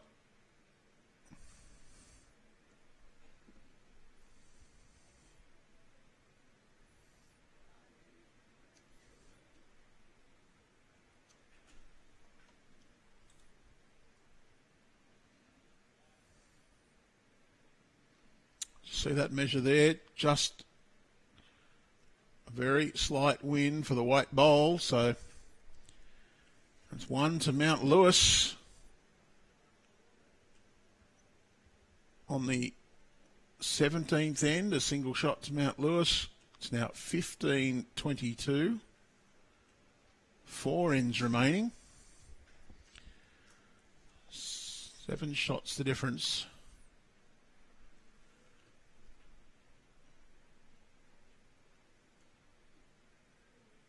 So Mount Lewis, tough task to try and win this game. You can see the adjacent scoreboard still shows 15 ends played. The Hills leading 14-11. Hills in the box seat to get through.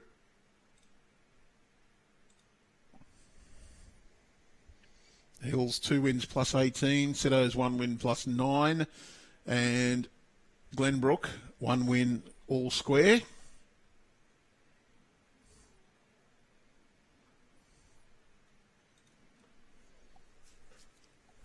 So the equation for the Stenhouse, they need to get in front by at least 5 to leapfrog the Hills. And Glenbrook need to pile on the shots and hope Stenhouse can get ahead.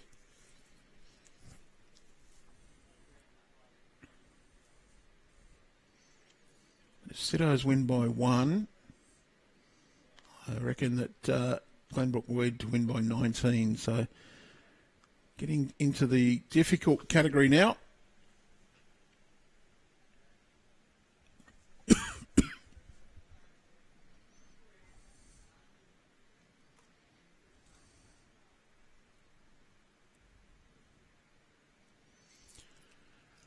So if you're also interested in our Champion of Champion pairs, you can jump on our site and have a look at the draw. For the singles. The draw is there. That starts just under 2 weeks' time. So 2 weeks' time we'll be into the knockout rounds by now. It starts on Monday in 2 weeks. 13th of May. 14th will be the knockout rounds. 3 rounds of singles on the opening day, 25 up.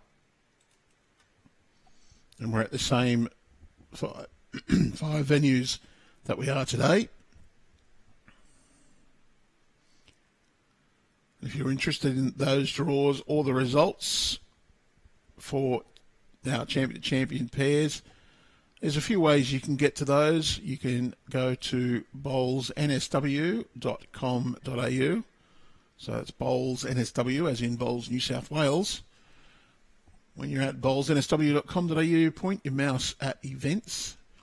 Menu will drop down there. Bowls link results about halfway down that drop down. That'll take you to our competition events. And you click on the champion pairs. Choose the men's or women's pairs, whichever you're interested in seeing, or both. Click on that, and you can view the matches in each section, ladders, and the final series, and they'll populate as the sections are determined, the names of who are through in each section. But they are listed section 1 to 31, 40, 50, whatever it is, down. Beware though, there are a few buys in the first round of 64. Round of 32 for the women, there's a couple of buys. Those sections that would have buys in that round are playing their round 3 match in the morning to determine the section. So those will still show as unknown competitor or TBA until that section has all games finalised tomorrow. Well, hopefully about 11:30, 12 o'clock. Had a couple of slow games this morning, so trying to get these through as quickly as we can.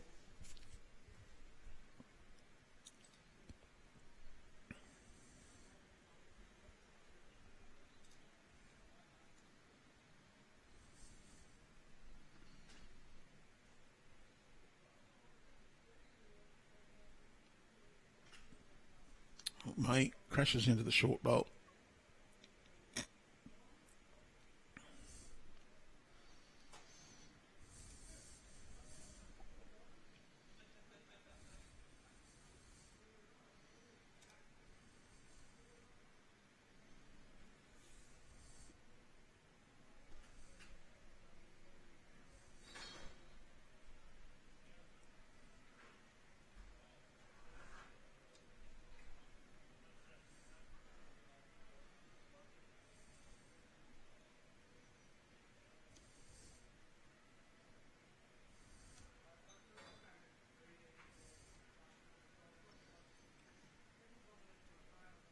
can see a couple of scoreboards on the same green. Cowra has a 4-shot lead playing the last end over Austral. And just can't see the Ballina scoreboard at the moment. It's obscured by the poll, so sorry, can't tell you the Ballina score, those who are interested. Just going to have to keep an eye on the BowlsLink results page for that one. 2 great bowls from Mary Auld to open her bowling on this end.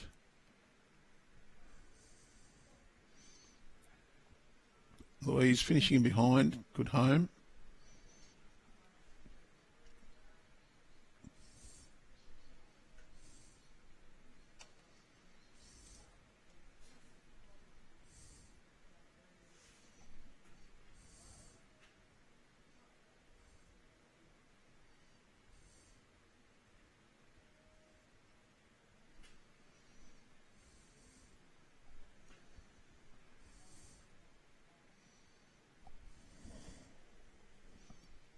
Not sure what it was attracted the players' attention there. I can't hear or see anything there.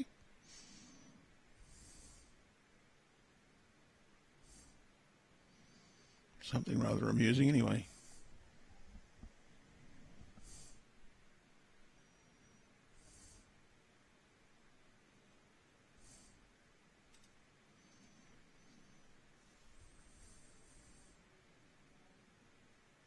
So we can see Louise has the 2 behind. Great bowl from Susan.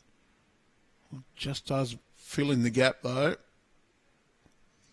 Susan does have the best behind.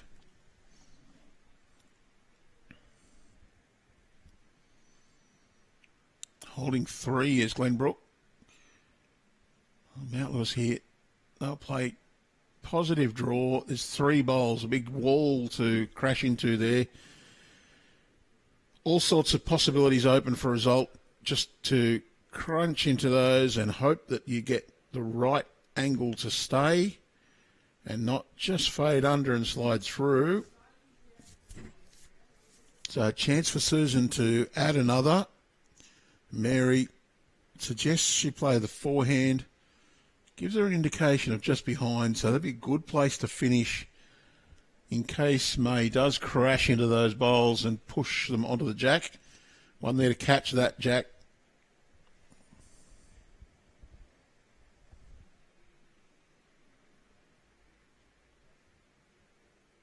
Well, it's behind, but it's way behind. In fact, it's in the sand behind.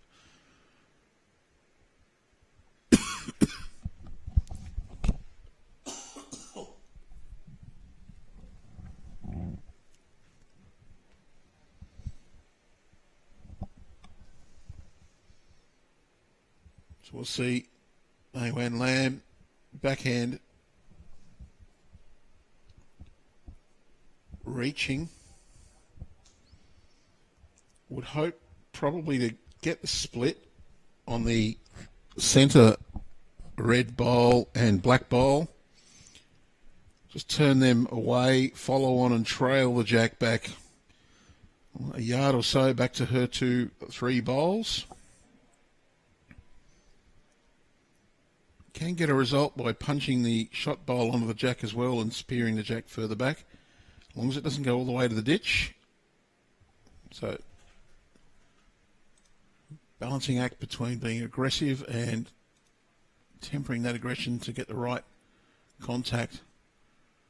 Giving it a chance, but it's not going to swing back. So another miss, and it's 3 to Glenbrook. Look, they need runs. I think they just need to draw to count. Finishing behind is good, but make sure this bowl counts. Got to beat the white bowl at the back. So the forehand draw, good option. Keep it away from that shelf, just giving yourself also a bit of cover. And Mary's given it too much of a shove as well, and it's going to touch their own and go in. Good thing was that the black bowl stayed up. May's last chance here. And I would suggest if she misses this, the game, she will have no chance to win. The white bowl, well, it doesn't matter how you get them. She has got a result, got one shot out of it. Now Mary's got to work out how to get that. She can draw.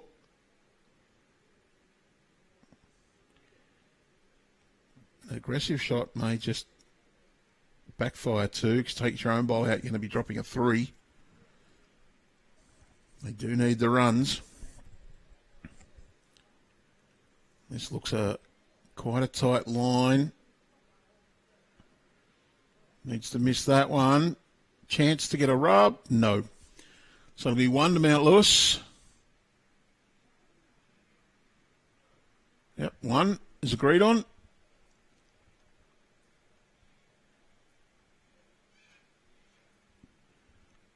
A little bit of fortune for May Wan Lam, but she was reaching the head, giving herself a chance. And we've now completed 18 ends. There's 3 to go.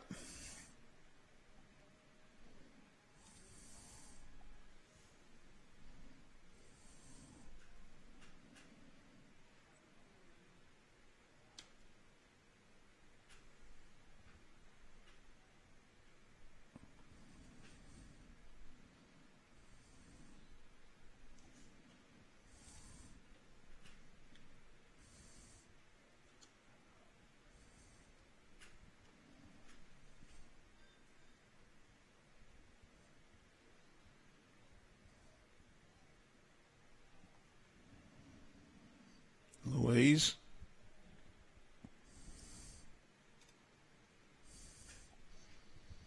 Backhand draw.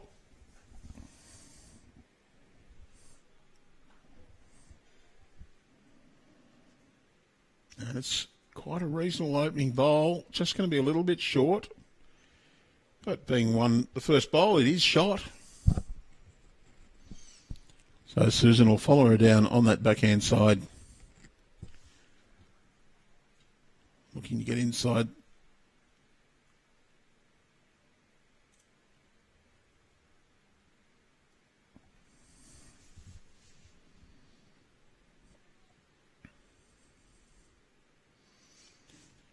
Has given a bowl a chance, just a little bit on the tight side, but at least it's reaching and behind.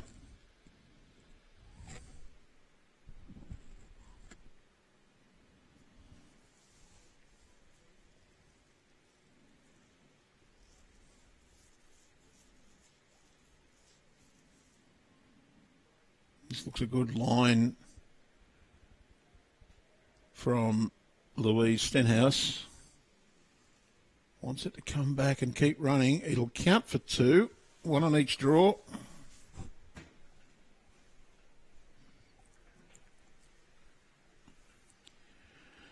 Could be a fairly good guide for the Glenbrook pair, though. They know they need to get out and just drift inside that bowl. She's well and truly underneath it, though. And it's going to curve across the front of the head. Still think it's 2 to Mount Lewis as the head stands at the moment, with the skippers to go to play their opening bowls of end number 19. 18 completed. 6 the lead for Glenbrook.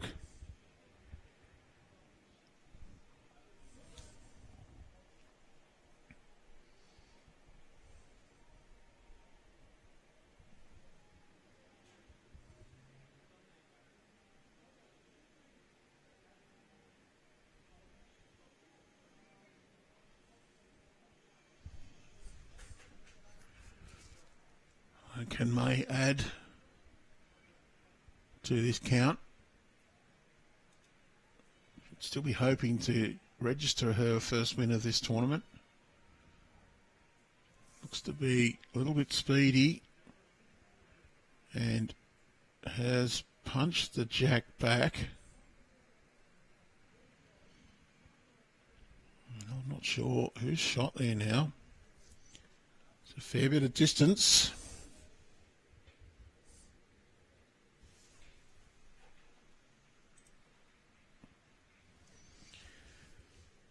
just says, where's Jack High?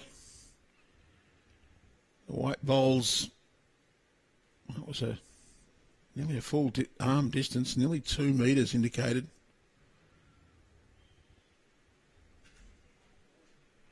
Needs to take plenty of grass. You're going to get out into uncharted territory out there. How's the speed? Well, it's not too bad. It's close to shot. I think it's come into bounds.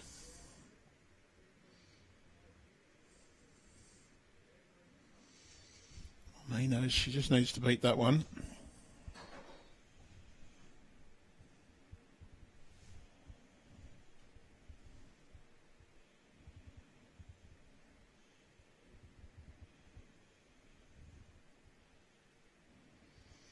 Done it very well. Good correction from her first bowl. One shot to Mount Lewis. Mary can follow her down. I think she's overcorrected the grass line here.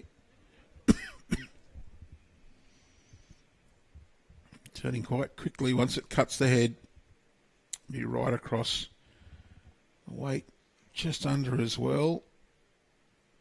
And they've run out of ammunition for their first turn. They'll cross over. Halfway through end 19. 2 more after this one. Provided no one kills an end.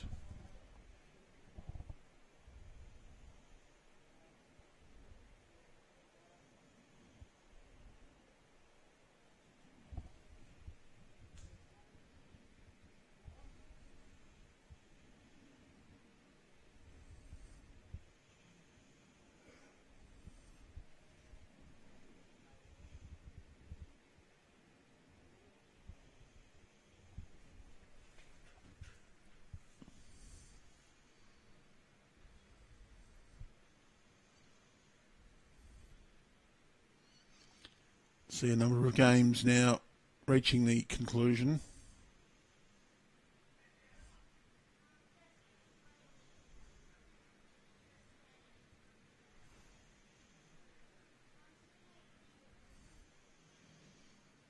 Louise, stunning run, adds another one. You can just see the shadows on the green there from the artificial lights. Lights have been on here most of the day.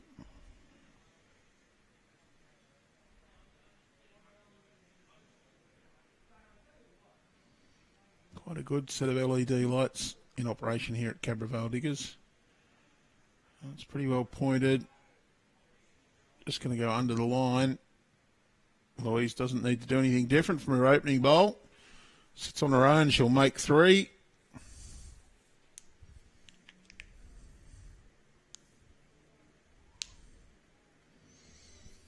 Hello, Mary in Scotland, in Fife.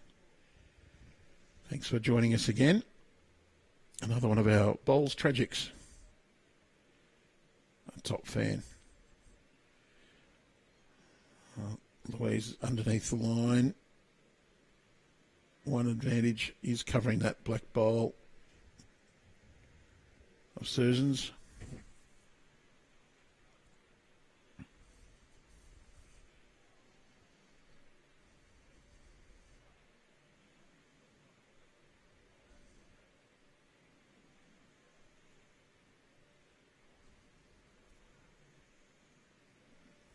Just a little under the line. Well, plenty of room for May to add a third. 6 the difference. 2 to play after this one. Be hoping to maybe add in another 2 and cut that lead back to 2. Register their first win. Whereas Glenbrook, they need a big win, and that hope is just slipping away a little bit at the moment.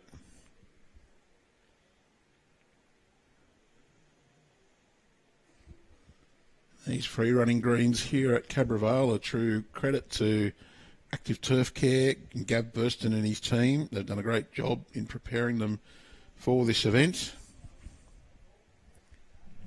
Maybe a little bit quicker than some people would have liked, but Free running greens often bring the cream of the crop to the top of the pile, so to speak. Well, don't know if that's brought another one in or not. May under the line.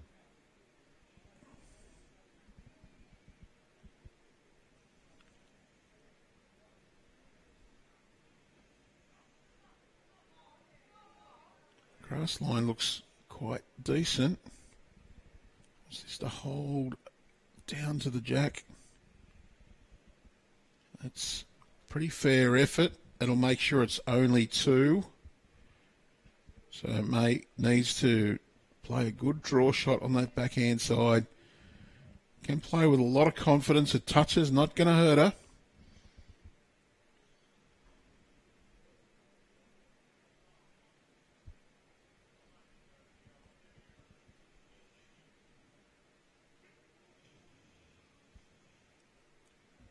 She's got a swing now. It'll come back, but I don't think it's come back enough to count. So 2 down. Here's Mary Auld to play the last bowl of this 19th end.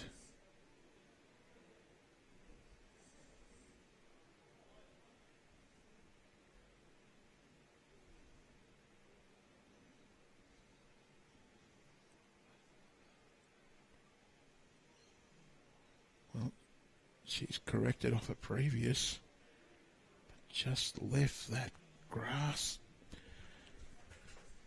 Left the weight correction out. It's 2 shots on the 19th end to Mount Lewis.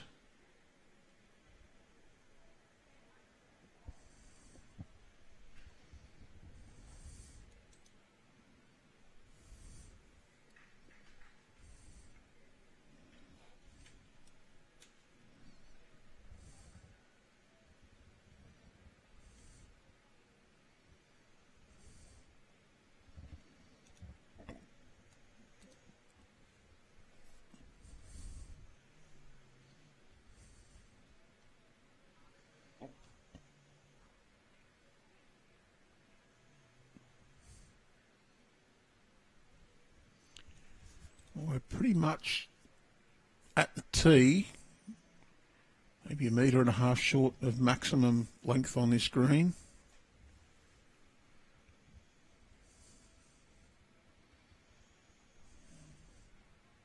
Louise, well, she's just given that one a bit too much of a push to make sure she's up. Lost a bowl.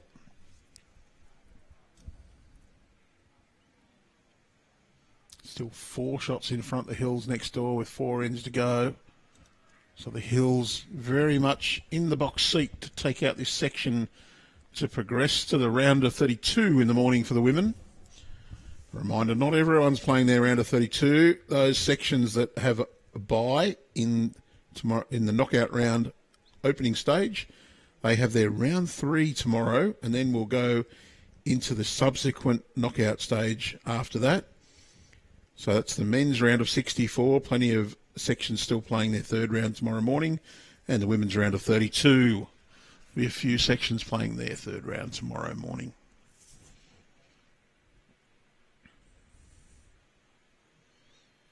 That's a good opening bowl from Susan Armour. Louise needs plenty of correction. And she's going to run right through again. This one stays up. A good metre and a bit heavy. Chance to add a second one for Glenbrook. Do you think Glenbrook's chances of the section are now all but gone? They're mathematical. Yes, they could score 2 8s and win by 20, which is pretty much what they're going to have to do, and rely on Siddo's overcoming that 4-shot deficit in just a few ends. But the Hills 4 in front with 4 to play.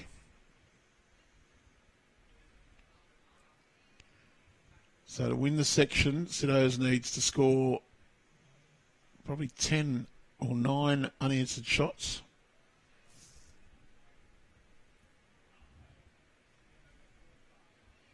And to win the section, Glenbrook needs Siddo's to score, well, probably 7 or 8 And they'll need to score another 10 in these two ends.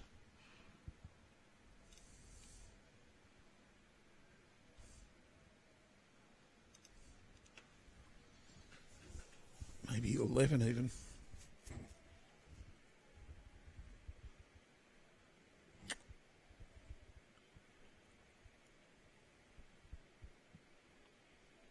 Mary Lamb, however, says you've got to beat me first. Draws one right in behind.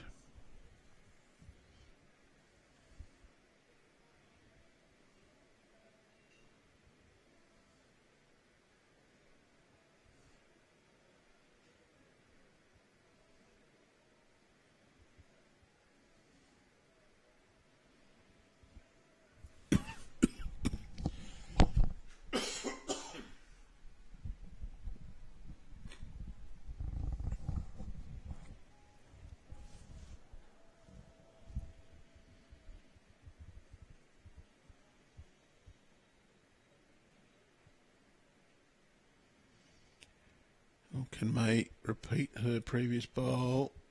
Just going to run a little bit past one of the Lions. Last of the skips bowls on this end in the second position to be played. It will be halfway through N20.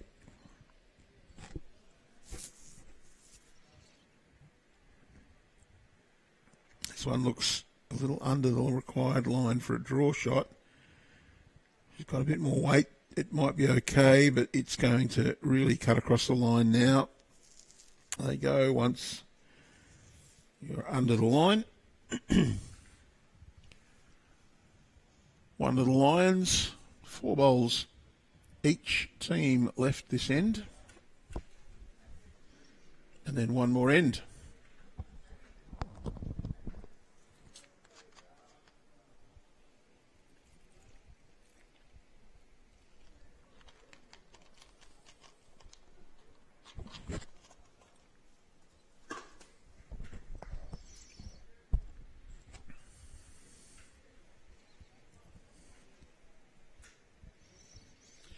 So we do thank you for joining us today. Don't forget you can join us again tomorrow morning for the women's round of 32. Tomorrow afternoon for the men's round of 32. The quarterfinals on Thursday, women AM, men PM, and final on Friday, women AM, men PM. We've got a platinum pennant round for you on Saturday and again at 10 a.m. on Sunday. Then a little bit of a break before the women's state carnival finals the following week.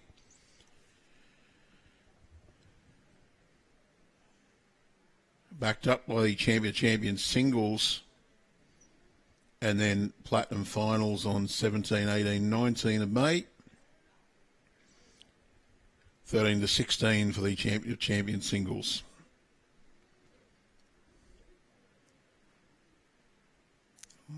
Just that bit narrow. Looking for that jack. There's a chance for Glenbrook to make a count here by trailing that jack. They're only one down. They can just get a little chip on that and go across a metre to the left. Can bring all of those bowls into the count.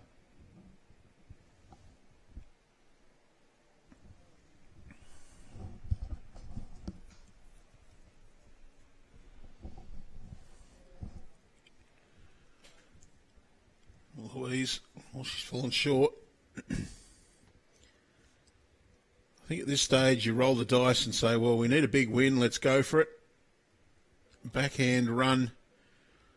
You're not playing anything more than a draw shot really, but you're drawing deliberately narrow towards your own bowls, hoping to just drag that jack.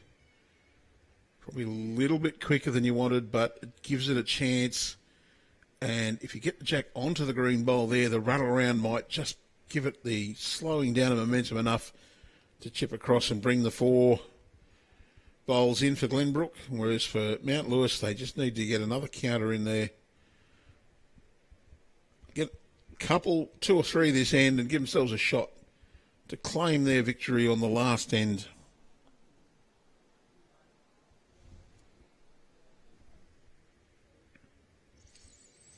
and we will bring you live scores from other matches, or progress scores anyway, during the game from Thursday and during Friday when we're down to one venue.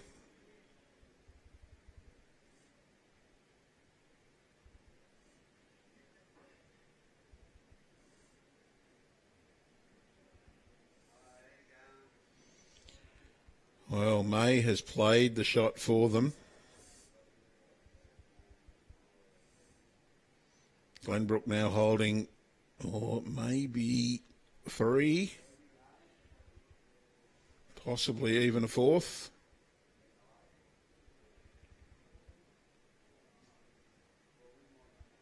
Got to just play a draw shot. Don't want to make sure you don't get a touch. I want to make sure you don't turn May's bowl in. Probably better off to play forehand, risk adding a shelf, draw down to your own bowls, get a counter.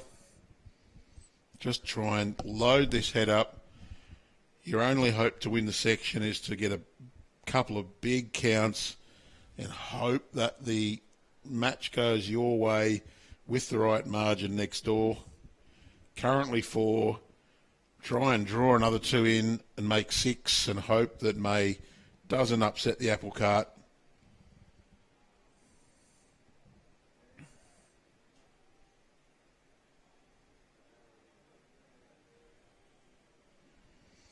Forehand draw.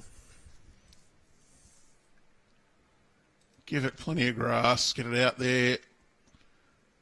Just hope your weight's good to draw a shot. And it looks pretty good to here. Wants to get right down to their own bowls. That one's in. That's 5. Well, at the moment, that would take them out to a 9-shot lead with one end to play. And they will need to be in the teens to really have any chance.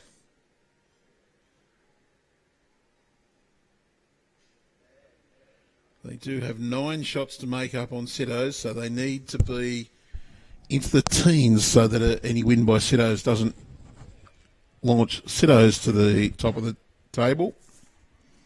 Siddos need to win by more than, or need to win by 5 because they're 9 behind the Hills.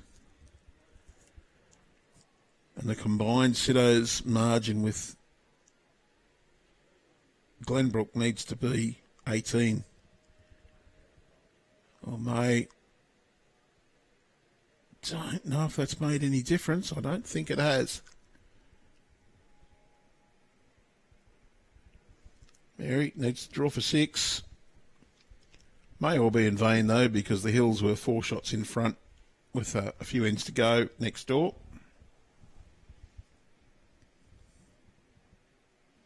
Oh, Mary doesn't have any bullets left apparently.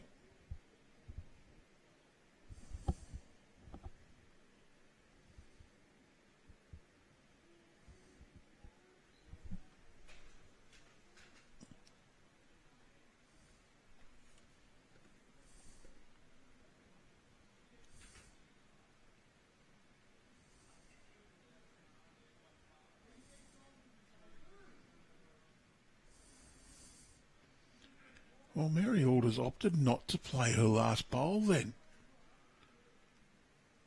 It is 5. She's not played her last. Oh, if Siddos do win and she misses out by a shot, I find that one perplexing.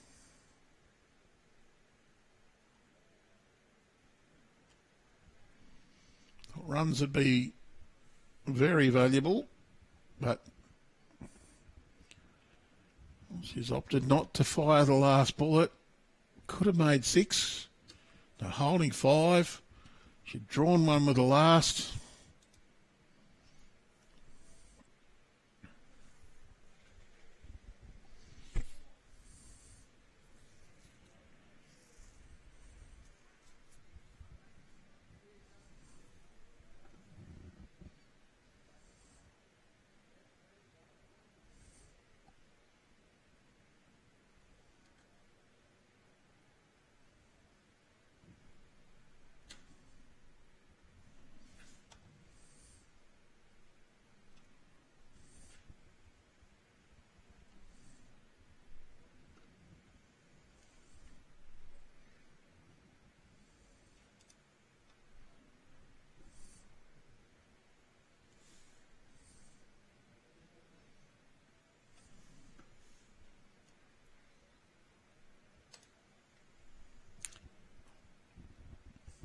Well, it's not a great start when you're chasing the shots.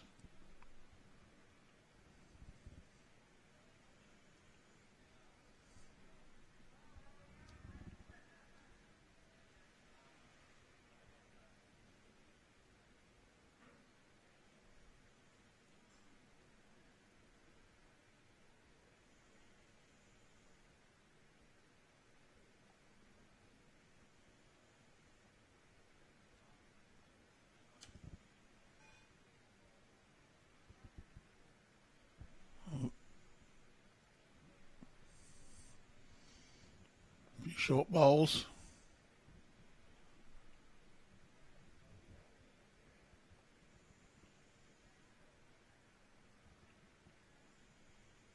It's 26-18 after 20. And, well, it's not going to matter anyway. It's 21-14 in favour of the Hills after 19 ends. And that's the Hills, I think, picking them up to play the 20th end, so that one won't matter.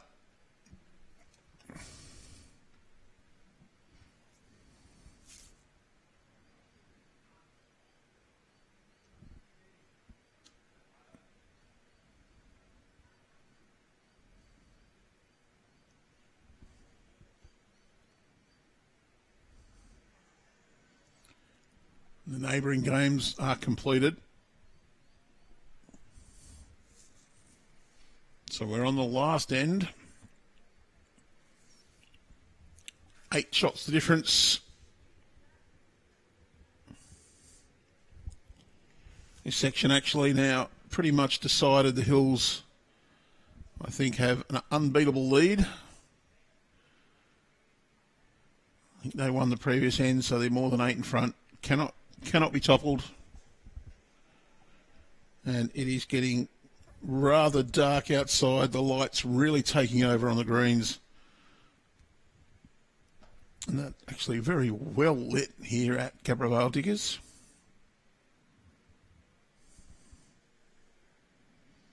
And still running very freely despite the overhead conditions and the darkness now around. That's a great bowl from Mary Auld. They'll finish off this game. Glenbrook will take the win.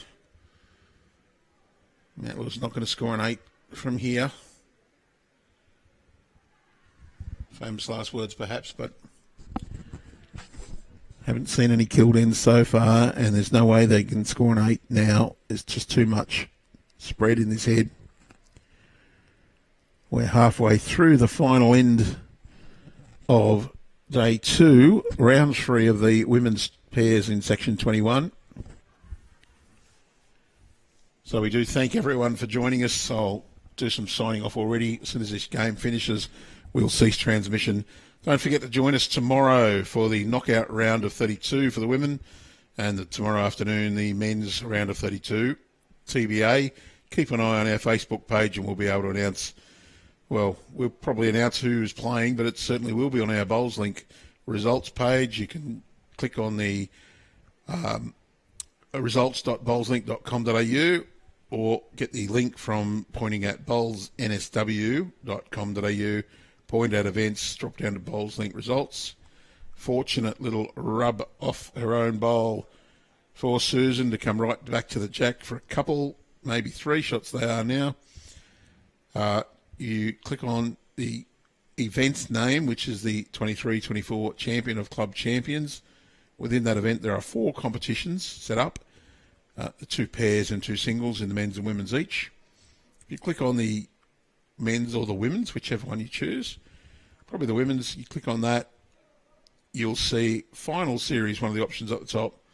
When you click that, the draw for the final series will populate as each section is decided. The will be a few to be announced in the second round and the buys in the first round, because Section 3s may not be completed till tomorrow afternoon, some of the sections.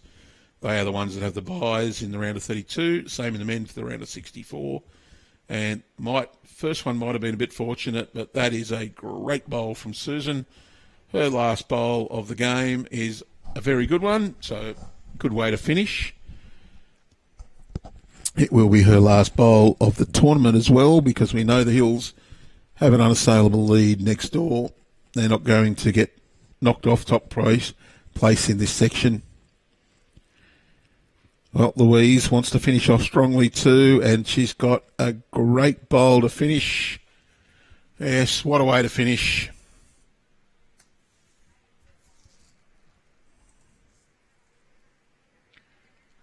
So we have 4 bowls remaining in our feature match in the Women's Champion to Champion pairs.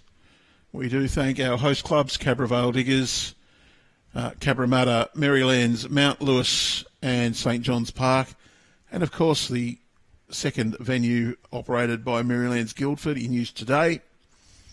Don't forget you can call in person and catch the action tomorrow here at Cabra Vale Diggers, or join us on the stream at Cabramatta. And as we mentioned earlier, great clash lined up there in the round 3 between Sarah Boddington and Tash Van Eldick, teamed up with Jen Delves.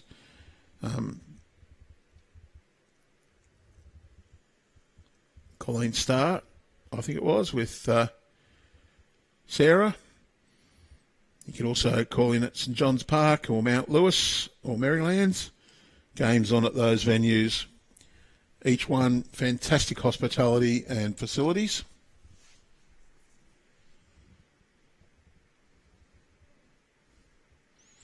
Keep up to date with all the action on BowlsNSW.com.au. You can even click on the Platinum Pennant link. Check how you're going in the P&O Cruises tipping competition.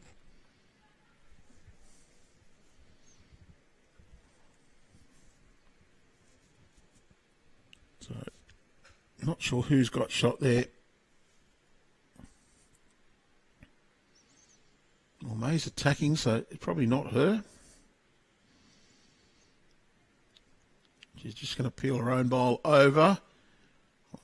Oh, it's close, but I think it's 1 to Glenbrook. 2 bowls remaining.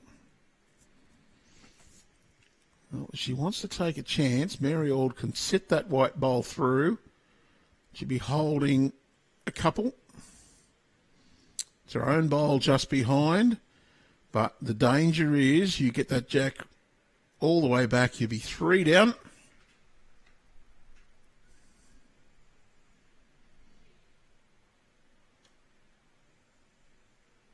Even 4.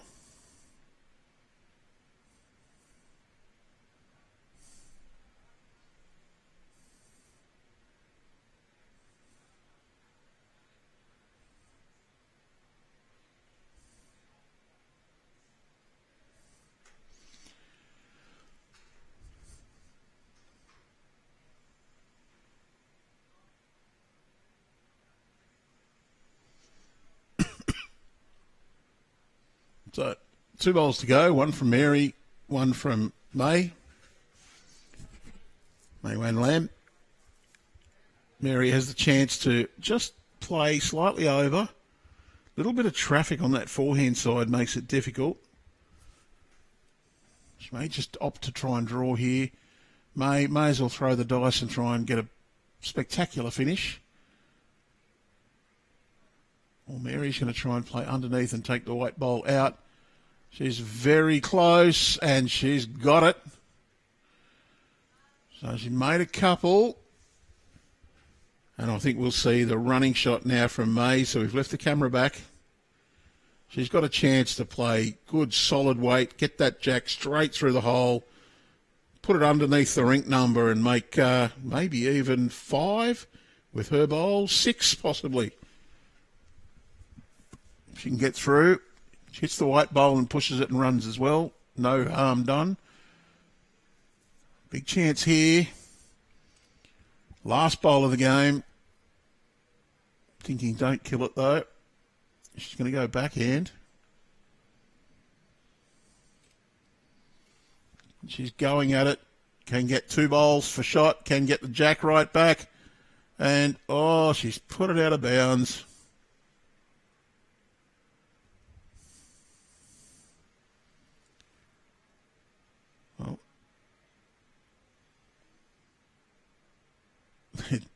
looking at each other. What do we do? What do we do?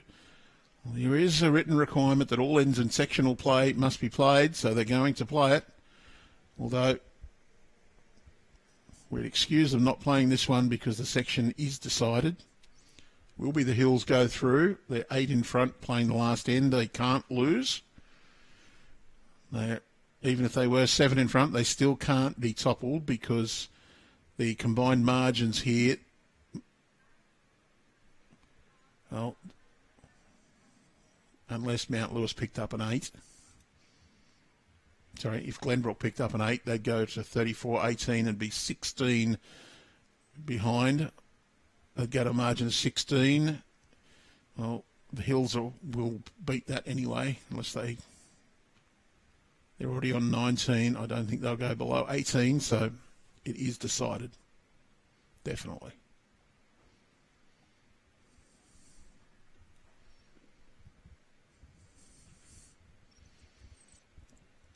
Nevertheless, they're doing the right thing by playing, so we're not going to stop them.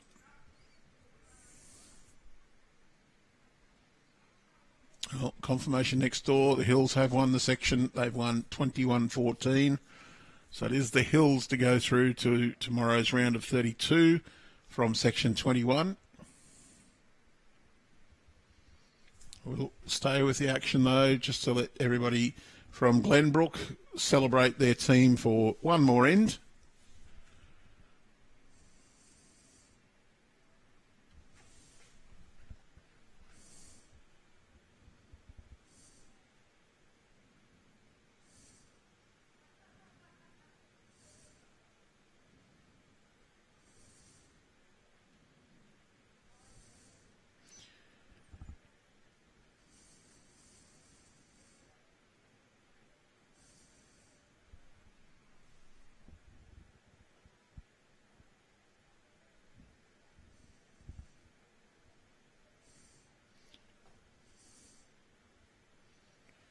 So if we have a look at the section draws, tomorrow's game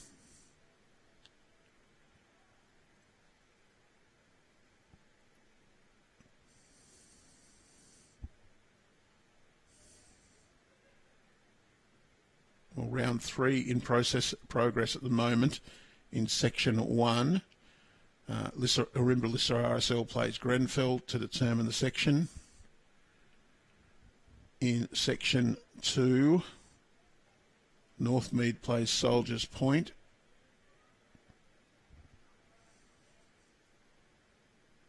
Northmead can win that section, but Soldiers Point on top at the moment. In section 3,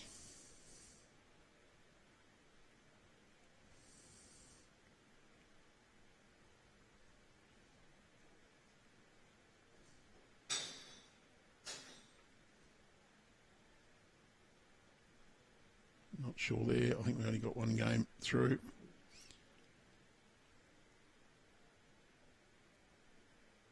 In section 4, 2 teams with 2 wins will play each other right now to see if they win. But you can grab all that information off bowlslink.com.au, results.bowlslink.com.au.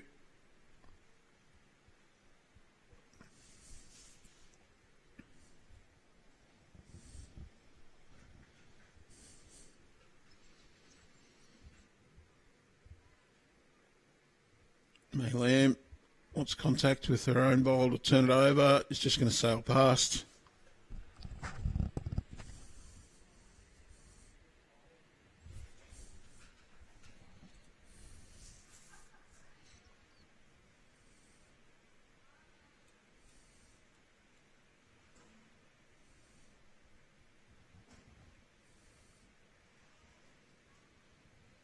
Mary Auld, a bit narrow with the first, a bit wide with the second.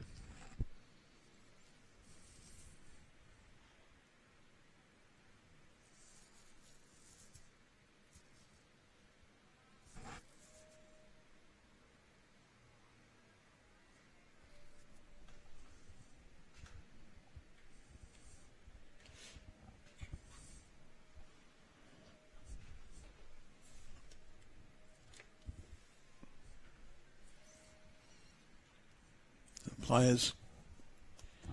They know the result of the section and the match are well and truly determined.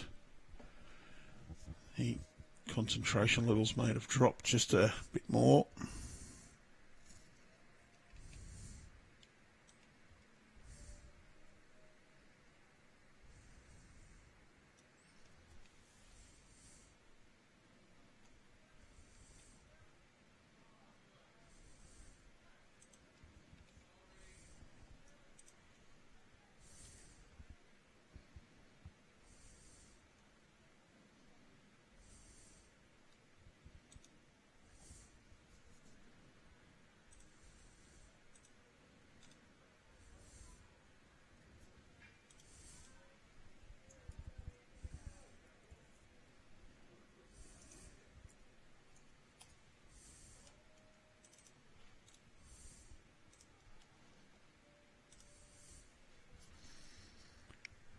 On to Glenbrook as the head stands at the moment now.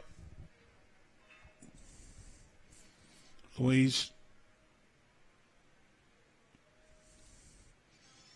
on a backhand, playing through the shot bowl.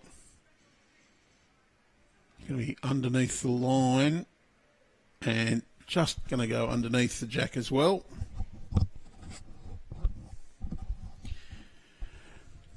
Got the jack full there, could have brought it back to May's bowl at the back.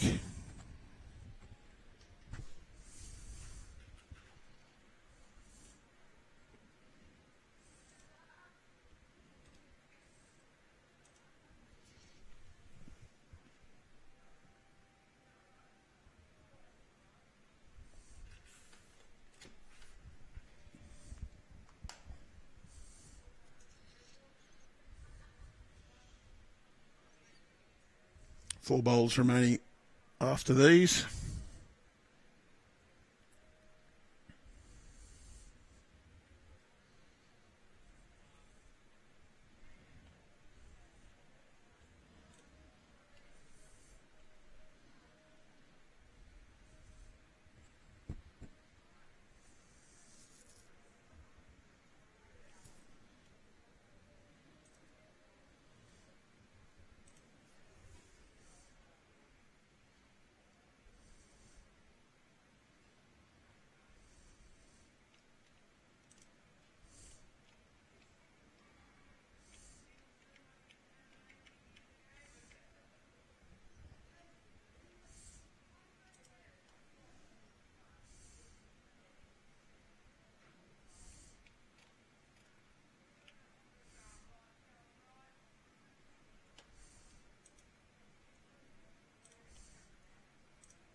Mary, forehand draw, can get down to the white bowl and run in. Well, she'll make a couple.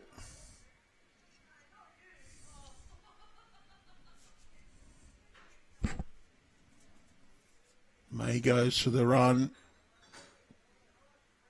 Just shaves past. Two bowls remaining.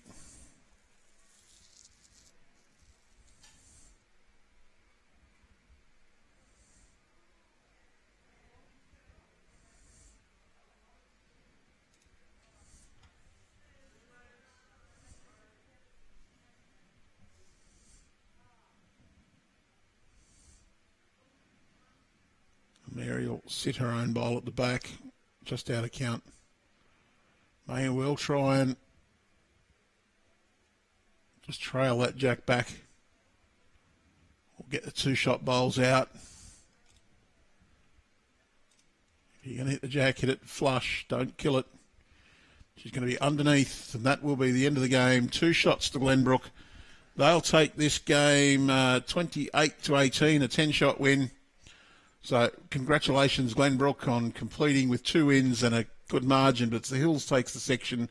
Thank you to everyone watching on for joining us, and a big thank you to our host clubs. We really do appreciate their efforts. But for now, it's good night, and we'll see you tomorrow at around 8:30 for the knockout games.